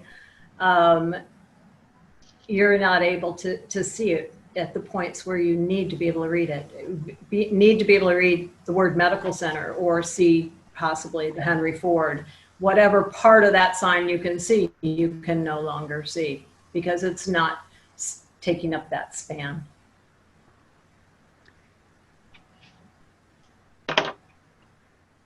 Thank you. Mr. Casada, any other questions? Yeah, I guess I should also throw out there, I should congratulate the Boji Group for coming to fruition. It has been a long time, and it looks like it's going to be great. And in order to make it as great as it can be, I'm looking at these signs very closely because, of course, one of the things I worry about is that you have a bunch of lit elements, maybe some with moving parts, and being very bright and not being,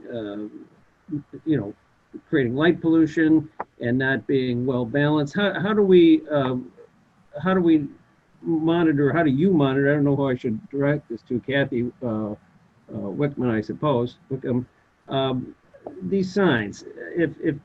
How do you intend to manage the luminosity of these signs, especially facing the park? Well, the signs facing the park, take for instance the cabinet sign at the top of the building. It is internally illuminated, but the intention is for that sign to glow. It doesn't truly project light, it just glows. There's the digital print on the one side of the arch. It actually does glow more than any of the rest of the sign. The arch has no light to it whatsoever. The dark blue portion does not, again, there is a glow to it, but very little light comes through the dark portion of the sign. And then, of course, the letters are what we want to have contrast. So yes, they do light bright white, but none of the parts of the sign actually project light. They are glowing internal light. There's a difference there, as opposed to like a parking lot light that is intending to project light. These signs don't. The channel letters tend to project more light, the white ones, but again, this is, we've not had any issues with, I've been doing this for 25 years. I've never had a municipality come to me and say, your signs are projecting too much light. It's not really their intention. Their intention is only to be lit well enough to create contrast and to be seen. I guess that's what I'd say. If you got white channel sign lights, they don't need to be very bright at all. Right. And exactly. I guess I'm wondering, are you gonna just order these? Just tell me your process. Just order these from the sign company, or somebody designing these things and saying, hey, sign company, I've studied this. Here's how bright I want these signs. I'd love to hear that somebody is having this attention to detail that we're talking about here, because probably the reason the municipalities don't come to people is because the cat's already out of the barn, so to speak. It's already up. There's not much you can do about it. You go around Royal Oak, we have approved all sorts of things that didn't turn out the way we hoped, and the sensitivity to lighting, to me, is something that is so important to a building, and we want your building to look great. But I'm asking about, is there going to be a human person with the intent to manage the intensity of these signs during the process of getting them manufactured? The company I work for, actually, we have environmental graphic designers that have designed this whole program. Again, it's what we do. We as part of our production drawings, have a whole LED light array drawing that shows how many LEDs we're putting in these letters. I guess I apologize because I've never been asked the question and I've not had an issue with any of my signs in the past. I can't tell you the looms that our signs put out because it's not been an issue, but we do have degreed designers that this is all they do. They design exterior signs for healthcare centers and hospitals. So we do look at it very closely. We design what's appropriate and industry standard as far as the number of LEDs that are in the channel letters. And I'll go one step further, Gary, also is this, because it was very important to us, and thank you for the congratulatory on the development. When we produced our video of the park and the building through Krieger Klatt and with the assistance of Victor Soroki, we actually looked at how the signage of this building, what you're seeing now, would shine upon the park environment in the later part of the evenings. And the way we have shown it all inside of our own internal videos is it's very back, it is not forcing the look of anyone standing in the park area looking up and saying, oh my goodness, and catching it out of the corner of their eye. Not at all. And it's purposely done that way. And second of all, from being the management company of the building and the end user, that is on a timer that would elapse at 11 o'clock. So it's not something where they're open late at night and trying to get your business of 7-Eleven or any other establishment to make sure that you pull in at a later time in the evening. So we do mandate that when it comes from the management side as well.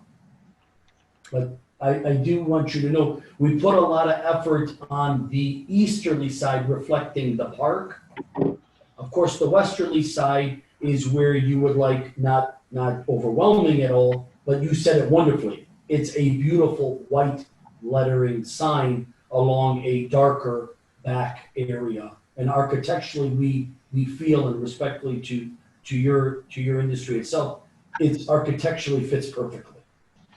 If I can also add a comment about the channel letters on the west side. If you look at some brand standards, the font used with those brand standards is a very thick, heavy font, not to name any names, but anyway, so that channel letter is very heavy and the stroke width is very wide.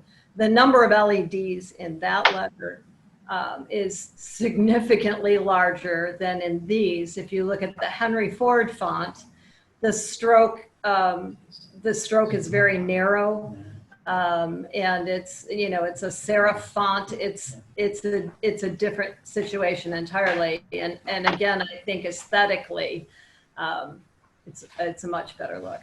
And I'll add to the other organization that's also in blue, that's in the healthcare, as you just drive down the lodge, you can tell that every one of their letters is as tall as the letter next to it. Ours, there are only 4 letters that are 7.5 feet, while all of the remaining letters are less than 5.5 feet. Again, That's about true. the branding. Yeah, which is the Henry Ford brand font, how it's treated. All right, I appreciate that. And I guess I would just make a quick comment, nothing against you, Kathy, but you mentioned Victor, Mr. Boji. If Victor was here, he would know exactly what I'm talking about, because we've had these type of conversations. And the delicacy of lighting is just a tremendously important aspect of design. So this is why I'm asking the question. Thank you. But I have another question.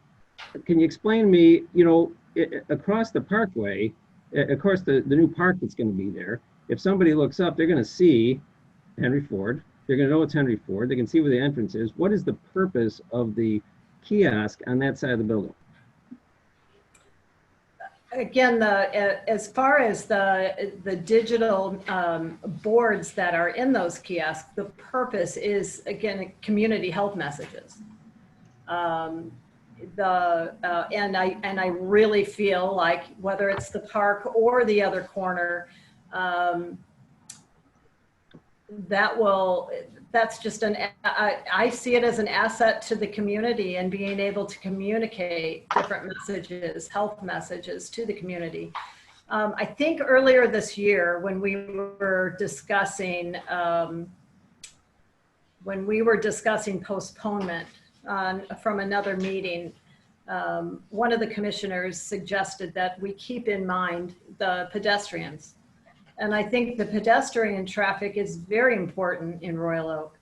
And I just really feel like those electronic message boards, we can project wonderful messages to the community about what's going on health related. Again, whether it's a pandemic message or again, the flu shots or possibly a new service that's available in the medical center or a health class or anything like that. I think it'd be a wonderful community service.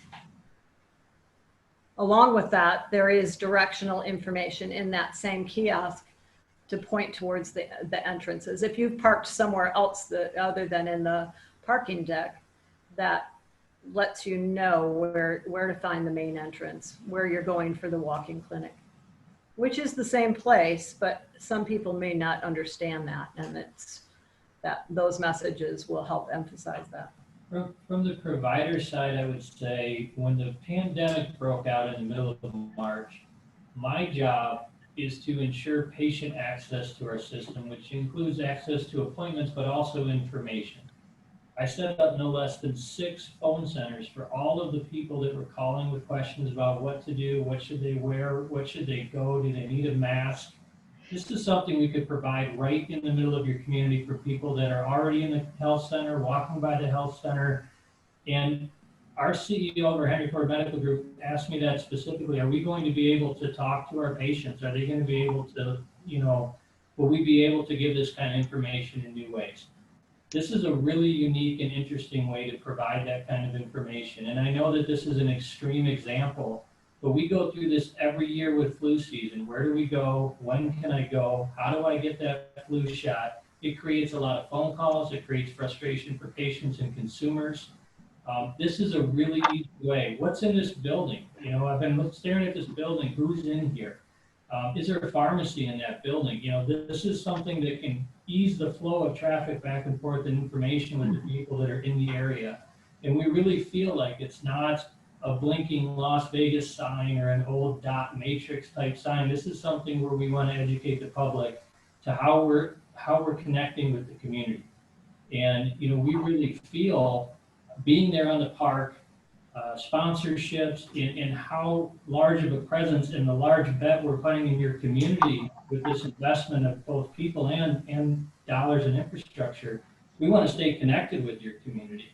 And if there's something that we can do on these signs, we would want to partner with you. So again, this is not a flashy, we can hang things in the window if we just want to have something that blinks. That's not what we're looking for here. We're really trying to up the communication with the American public here.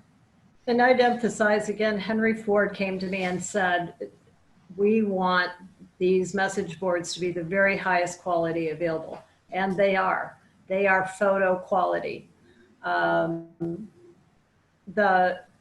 also like to just point out that they're only, it might sound large to you, but in relation to some of the large electronic message boards you see around the community, they're only 35 inches high by, I think, 50 wide or 48 wide, 51 wide, something like that.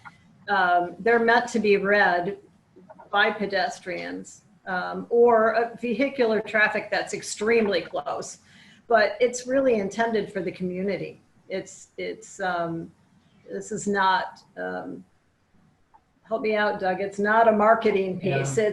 This is a community communication. Part of the reason you build a complex health center like this is to get people out of hospitals. Our goal is to move from trying to get people in episodic care to getting into care management.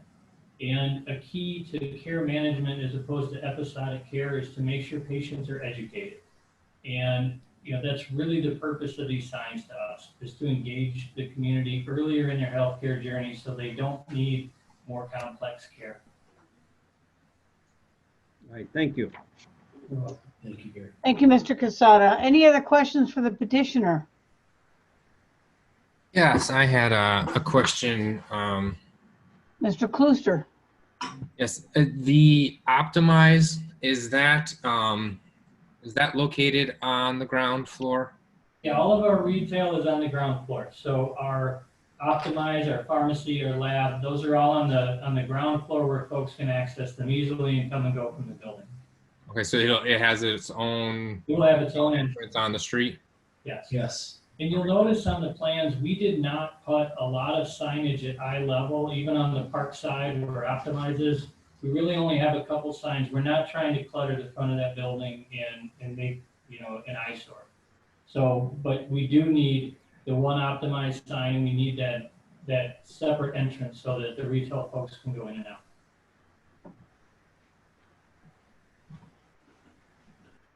Any other questions for the petitioner? I have a question related to that last question. This is Ann. Yes, Ms. Beakey. So if someone comes into the building through like the Optimize, can they get to the rest of the building, or do they have to exit and go around the building to get back? They're absolutely connected. There would be a glass kind of door where you would enter back into the main building, but you can certainly connect with the rest of the building.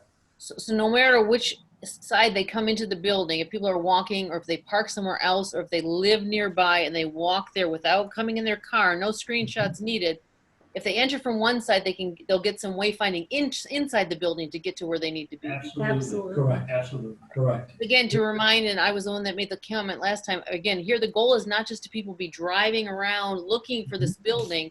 They should know it's in the downtown, know it's next to City Hall, know it's next to the park, and if they do a little bit of reconnaissance, and I think over 70% of even seniors use wayfinding on maps now, they don't need to visually see this sign. The signing is going to be a branding situation for you, but the wayfinding, a lot of it's going to be eye level, coming from any of the parking garages, and knowing kind of where the downtown Royal Oak is. And that signage on your parking garage, or people seeing that as a visual, is also part of the wayfinding. It's not just exclusively these signs. Right. Sure.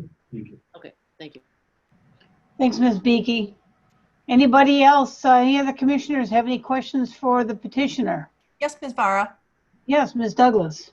So I'm going to return to this subject of the kiosks, because I guess that's what they're called, kiosks.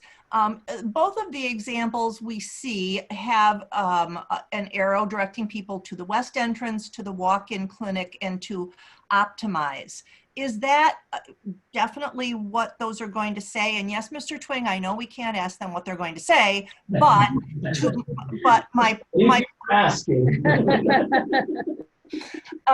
because they don't say, for example, this way to doctor's offices, or this way to the pharmacy, or they only say this way to the west entrance, not this way to the east entrance. So help me understand better how they contribute to sort of all of the wayfinding needs of all of your prospective visitors. So with wayfinding, with exterior wayfinding, our goal is to get visitors to the entrances. So that's what we are pointing out on these kiosks, is entrances. I believe on the one face we're pointing towards parking in the other direction, because as you're coming into the drop-off area and leaving, you need a forward arrow for parking. I'm not saying, honestly, that the final messages are on these drawings. Yeah, it says on them at the bottom, Ms. Douglas, and it's hard for me to read you. It says TBD, message TBD. Yeah. So I wouldn't say that our drawing is showing final messages, but our goal is to get patients to entrances, to the appropriate entrances, and to parking. Okay. Once they're in that entrance, then the interior wayfinding takes over with the detail, where they'll find optimize, where they'll find the elevators, where they'll find those other access points. But the priority outside the building is to get them to the appropriate entrance. Yeah, I do now see the red superimposed message TBD. So that you've clarified that. Thank you. Thanks, Ms. Douglas. Anybody else? Any other commissioners for questions for the petitioner?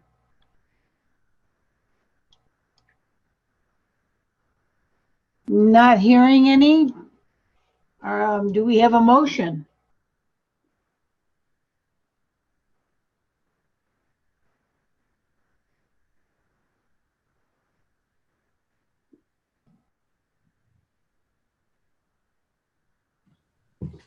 So I think just a brief point of conversation.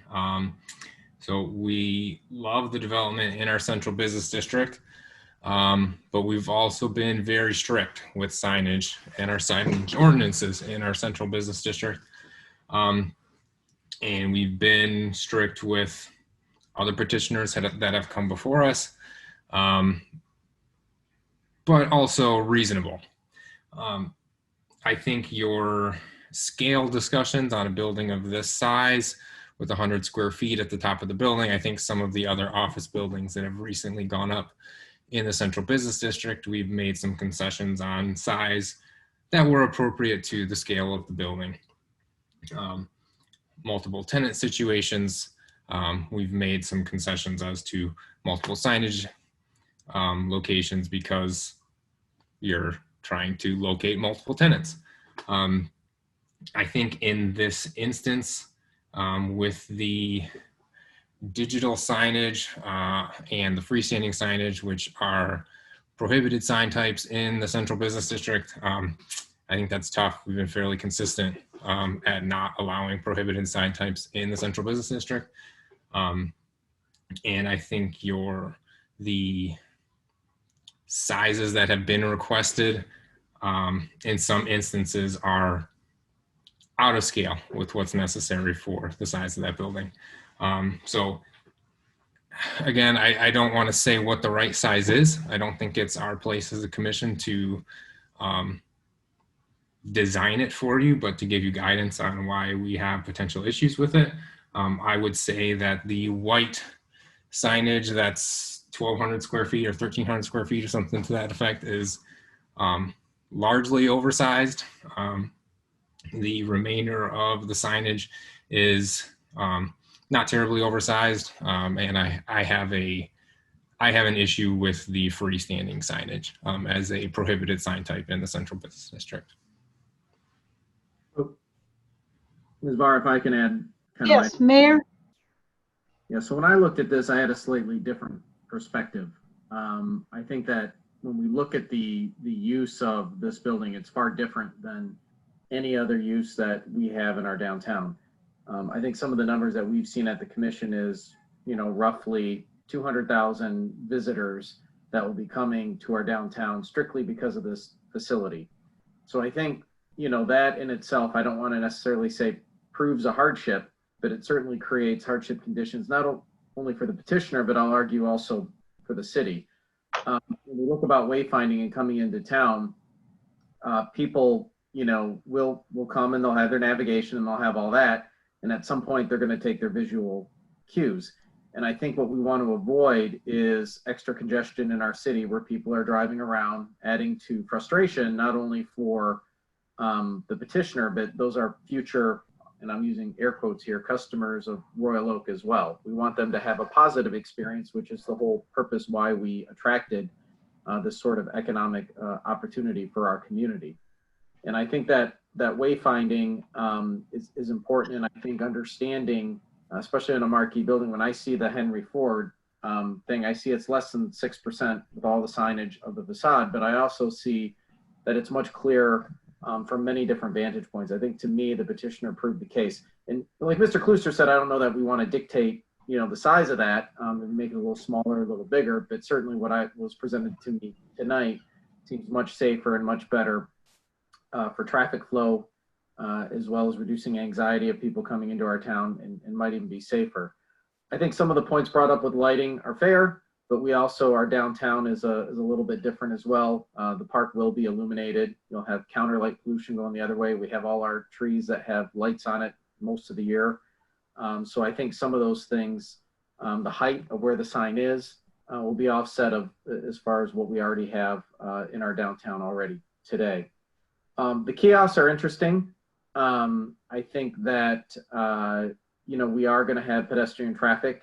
And I think having wayfinding outside the building for 200,000 people, some of whom are going to be coming in and out of town, maybe they get a bite to eat, then they come to their appointment. There's a whole constellation there. And I just, for me, I think we have to recognize that this is a unique development and where we want to treat everyone fairly. At the same time, not every building is the same in our downtown. And therefore, that's why we have the Planning Commission to look at these things and evaluate these things for what they are. So those are just some of my initial comments right now out of the gate. Thank you, Mayor. Ms. Vara? Yes, Ms. Douglas. Thank you. So I glanced at the commission packet here before the weekend, and then over the weekend I was just happened to be driving around downtown, and I started looking for the building and trying to figure out if I could see it. And independent of Ms. Wichman's presentation, I realized that the building, even though it's this enormous new building in the heart of our downtown, is quite well hidden. And I thought the points that she made about the sight lines and the vision were dead on. And I reached that conclusion even before I saw that presentation. I'm going to chime in. So I have, you know, and I'm not going to sit here and nickel and dime you and say, well, make that sign like, you know, 5 inches smaller. I mean, you know, you've given this a lot more thought than I will ever in terms of aesthetics and effectiveness. But I too have an issue with the kiosks. I don't mind having them, but I do mind electronic message boards. You know, you may say community health messages, but I say marketing. And yes, we need to help pedestrians find their way. Ms. Beakey made that point, and the kiosks I do think will contribute to that. But if I wind up making a motion here, it's going to be for kiosks that do not have the LED message boards on them. Okay. Ms. Varra, may I ask a question to Commissioner Douglas? Yes, Mayor, please proceed. Because I know she's very passionate about electronic message boards, and I can't say that I've disagreed with her too much in the past about, you know, the idea of scrolling messages and all of this stuff.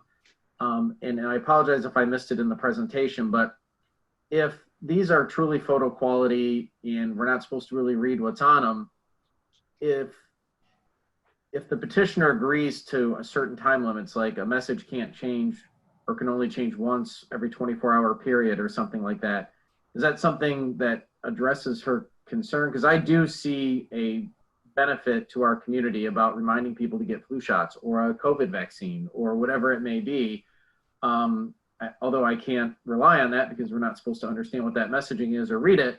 But if I presume based on the nature of the petitioner that that's going to be something of interest to them as well. But I do agree, like having something change every minute seems kind of marketing. If it's something that's really supposed to be a community message, usually those are more static in nature.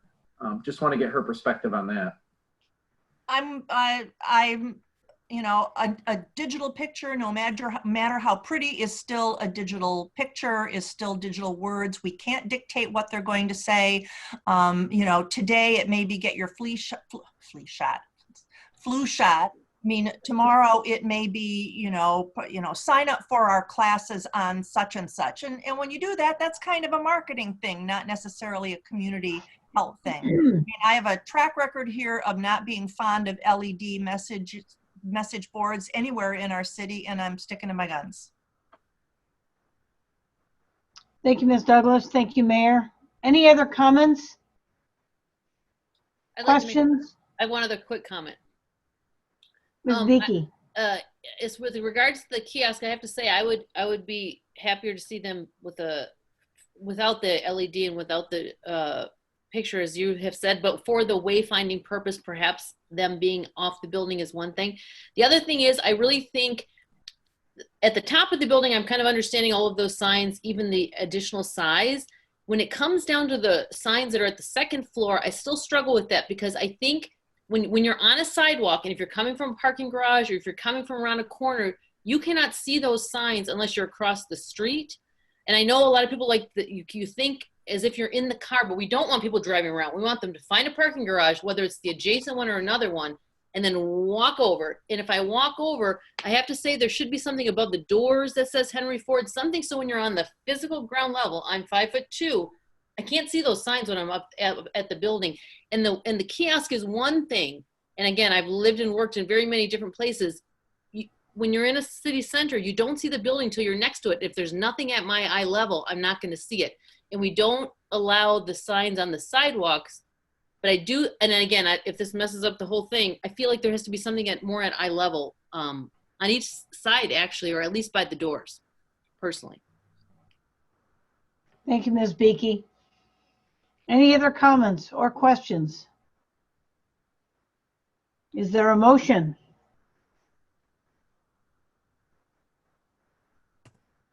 Madam Chair, I'll try a motion. Okay, Ms. Douglas?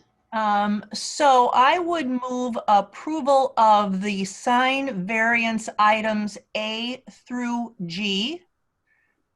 And I would allow two prohibited sign, the two freestanding signs of a size of 28, no more than 28 square feet, with no LED message boards. And I'll explain my 28 square feet with a second. Is there a second to this motion?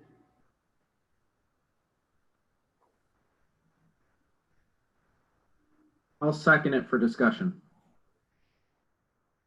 Okay, there's a motion by Ms. Douglas to approve items A through G and allow freestanding signs less than or equal to 28 feet, no more than 28 feet with no LED. Is there discussion on that motion? And I'll say that the 28 feet is just the proposed 42.58 square feet minus the proposed 14.82 square feet of LED message board. Any discussion on this motion? Just for clarity, and I apologize, my screen just became frozen. So I'm reading A through G and I can't really see, I didn't print off copies. Is this pretty much moving forward with the plan as presented with the exception to the kiosk signs having the modification? That's correct. Okay, sorry, I didn't know if there was J, K, and L because I can't recall my document at the moment. Okay, thank you. Any other comments or questions? Any discussion? This is the mayor. I'll just add, I mean, in general, I'm in support of it. I don't really have an issue. I think I pleaded my case on the messaging boards. I don't think that they're that problematic in this area.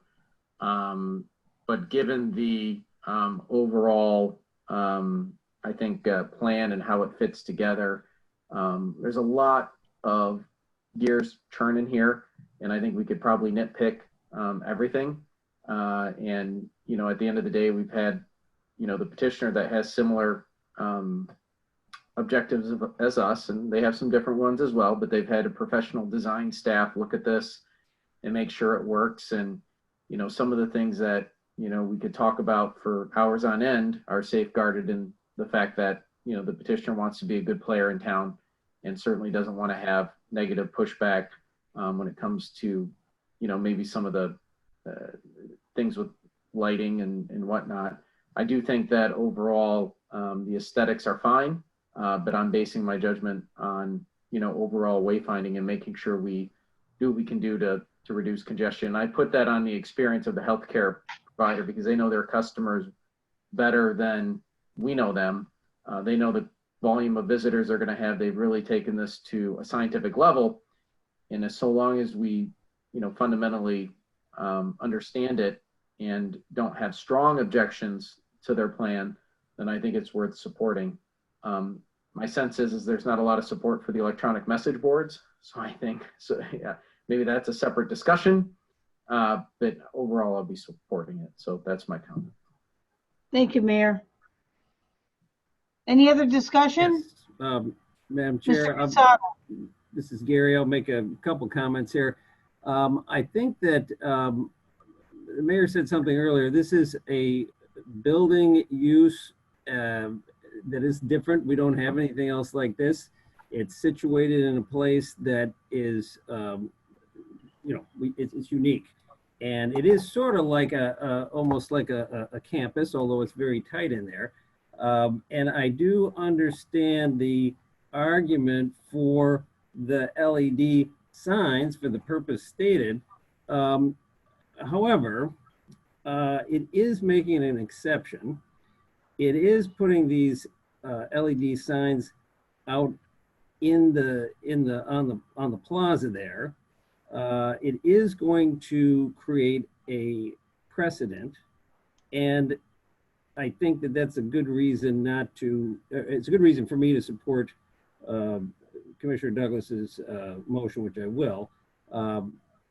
I've made my comments about being sensitive about the lighting, but the LED signs, I've yet to see one that was as elegant as it's been pitched to us. In fact, interestingly enough, when I went out to the other petition, the first petitioner and I went out to look at the building, and I noticed their LED sign was non-compliant. It had animation on it and things like that. So we rarely, or if ever, have had one of these signs, no matter how well intentioned, not end up violating the ordinance. And I would say, not for me to say how to do this, but it seems to me that same information can be in the lobby. It doesn't have to be outside. So I'm going to support the motion. And those are my comments. Thank you, Mr. Casada. Any other comments on the motion? So I'll make a brief comment. I too am going to support this. I'm not a fan at all of LED, and I've never made a secret of that. I agree with Mr. Casada wholeheartedly. They never promised to be what they promised to be during the Planning Commission meeting. So I'll support the motion. I thought it was an excellent presentation. They made a terrific argument on the size of the signs and the need for the signs. And so I'll be supporting this as well. If there are no other comments, I'd like to make a roll call vote. Ms. Beakey? Yes. Mr. Klooster? No. Mr. Casada? Yes. Mayor? Yes. Ms. Douglas? Yes. And I'm a yes. So the motion passes. Thank you very Thank you. much. Congratulations. As the developer, Thank you for your time and tonight. owner, we want to thank you very much for your time and effort. And after 5 years, this is the culmination of this opportunity, and we promised you, and we will continue to make you proud of what development we've done. Thank you, and have a wonderful evening. Thank you, Mr. Boji. Thank you. Thank Okay. you. Bye-bye. We're going to move on now to item 2, another sign variance SV 200904. It's a request to install a window sign for a bank at 30955 Woodward Avenue, number 115. Mr. Twing. Very simply, this is a request, as you said, for a variance to the window signage. I would point you to the report and the page that depicts the signage that is around the ATM machine on the building facade. That entire green box that's shown there is the area that the building department has rejected as non-compliant window signage in terms of the overall square footage exceeding the maximum allowed. You will see the waiver there of some 90 square feet. Thank you, Mr. Twing. Any questions for Mr. Twing? Yes, Gary here. I did have to do like a double take when I read the report. So, and this isn't there now. I didn't think, so I didn't go look at it. But so this is an inset with an ATM machine, and so you're counting that entire green space as a sign because is it some sort of a single piece that they're proposing? I'm not sure I understand why that's what this actually is that they're putting in this window. Well, and again, from the building department standpoint, under the sign ordinance, your definition of the background area of a sign is that portion that draws a distinction to it. Some of you may have recalled where we've received requests for wall signs that have a painted backdrop that outlines, and then the sign is placed in the middle. And the building department has treated that entire background area as defined in the sign ordinance as the sign. So again, in this case, they're treating the background area of the sign as being that entire green outline of the window sign. And the sign is Huntington or Welcome or both of those things? Well, it's both, but again, it's the sign, the verbiage on the sign is Huntington and Welcome. The sign itself is being treated as the entire green area. Okay, maybe this is a little technical, but if they were to separate Huntington, say, from the background, would that not, then it would be different or not? Yeah, I'm not sure when we get into if whatever. I think maybe if you go up to where the wall sign is at the top of the building on that elevation where it has a logo and then it says Huntington. Yes. Given the way that's designed, the dimensions of that sign are simply the highest point during the length. If they put a green box around that and painted it, then that green box would become the size of the sign. If I may, I'm not sure when we approved this. We had a similar request like this probably 2 or 3 years ago. It was a dental office right on Crooks, just south of 12 Mile, and they painted a little part of their outside of their building blue, and the sign was inside of it. We actually happened to approve that. So I think that this is similar to that. Am I correct, Mr. Twing? Yes. Yeah, okay. Any other questions for Mr. Twing? Is there a petitioner out there that wants to present anything further? Hi, this is Cheryl. Can you hear me? Yes, we can. Thank you. Okay. I am with Philadelphia Sign Company, and we are the ones that are looking at this. And part of the reason that our client wanted to extend it all the way up is because if they don't, they're going to have to cover that glass somehow. I mean, because that glass then is completely open.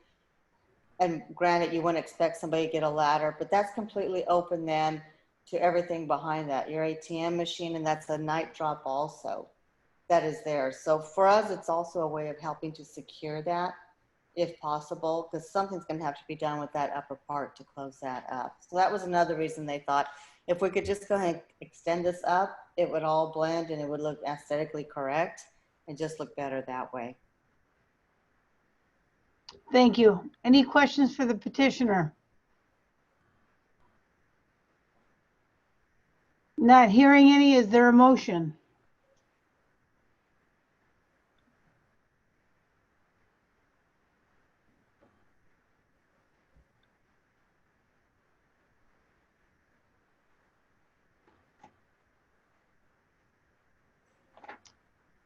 Motion to approve sign variance. Is there support? I'll support. There's a motion to approve the sign variance, and there's a support on this. Is there any discussion on the motion? Well, this is Gary. I understand I think I understand now the logic of making the structure the way it is. Actually a part of the structure is the way I see it. I don't know why the petitioner needs to put Huntington on it. You already got a Huntington sign on that side of the building. I don't know if that would have avoided the problem, but it seems to me like it's sort of like a useful item rather than just a mere sign. So I think it's something of a unique circumstance here. That's my comment. Thank you, Mr. Casada. Any other comments on the motion? Not hearing any. I'd like to take a roll call vote. Ms. Douglas? Yes. Ms. Beakey?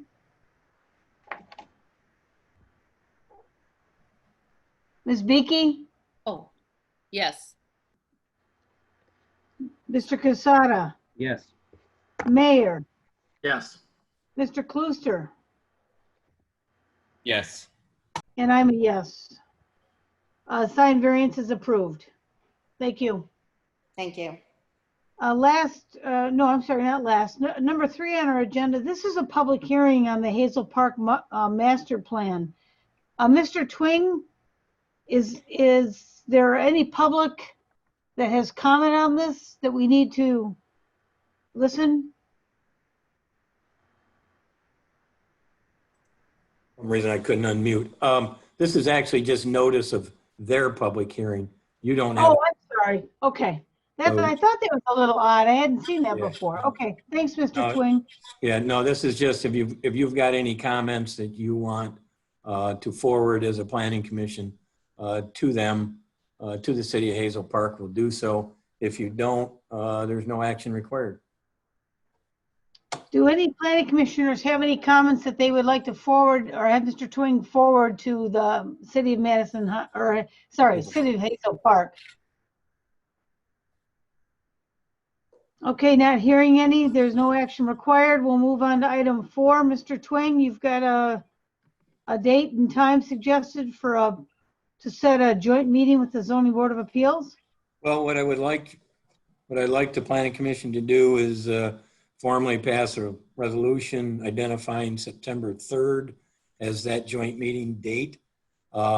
We have certain members that are available at 5 o'clock and others that are available only at 6. So I'd also like you to identify time on the 30th, whether it is 5 or 6 p.m. in that resolution. We would then take that to the zoning board at their meeting on Thursday.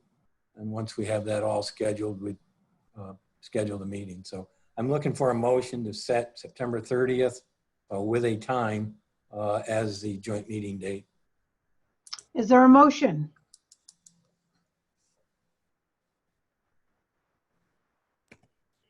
Madam Chair, Mr. Twing, are there people on the ZBA who can make it at 5 but have to leave by 6? That's more that there aren't as many available at 5 as there are at 6. Right. So if you went later, I think you'd cover everyone's time period.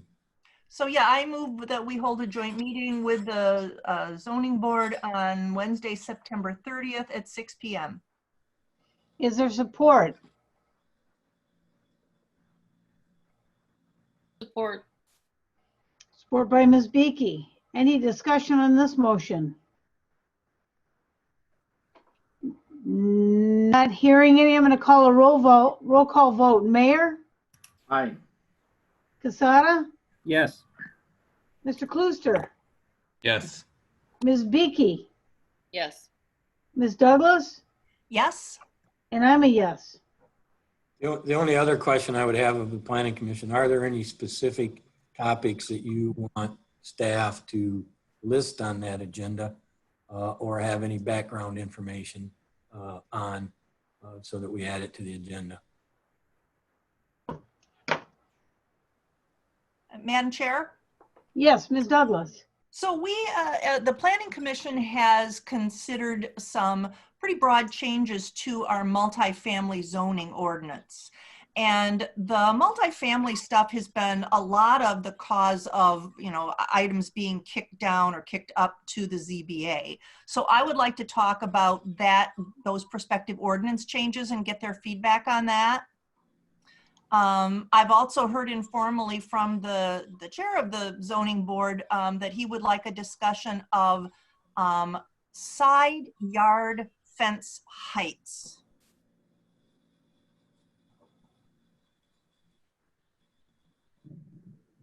Okay. Are there any others? Mr. Twing, I don't have any at this moment, but I think I'd like to think about this for a few days. Can we go ahead and email them to you, or do you want them tonight to be as part of a resolution? Well, I don't need a resolution tonight, but I would like at least a consensus of the planning commission that these are things you want to talk about. Okay. Otherwise, at the meeting, you could simply bring up some other topics. Okay. But I was looking for some consensus this evening on what you wanted to cover. Okay, thank you, Mr. Twing. Any other topics for consideration for the joint meeting? I will add that I think it's likely that the Planning Commission is far more likely to have issues for us, given the amount of decisions that flow downstream from the Planning Commission to the Zoning Board. So I would definitely be looking for input from them as well. Right, and the hope is to get their commentary on their meeting Thursday. Okay, Thank you, Ms. That's all I had. If there's nothing else, then I think we're adjourned. Well, I do have one other question. I'm sorry, Mr. Twing. The state planning conference, I would like a final list. I have heard from three members of the Planning Commission that would like to attend. If any of the rest of you want to attend that, please let me know. The deadline, I believe, is September 21st to do the early bird registration. I would like to send all the registrations in at one time. And the city is covering the registration costs, so there is no cost to participate. And I would say if there's certain topics during the day that you want to be part of, you could do that. It's not a requirement that you participate in every portion. I know there are a limited number of sessions because it is a virtual meeting, but we did send it out. So if any of the rest of you want to participate, please let me know by the end of the week. Appreciate it. Thanks, Mr. Twing. And may I add something here, Madam Chair? Yes, please, Ms. Douglas. So some of you know that I'm a past board member and past president of the Michigan Association of Planning. The organization has recently created an appointed position to the board for an elected official.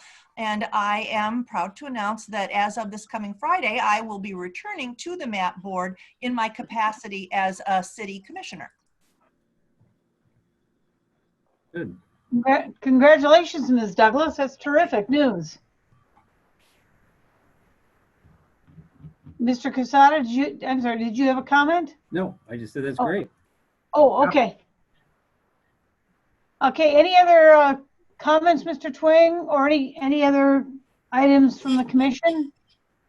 None from me. Okay, then I think we are adjourned. Thank you so much. Thanks, everyone. Thanks, everybody. Thanks, everyone. Thank you, Bye, all. everyone. Good night. See you.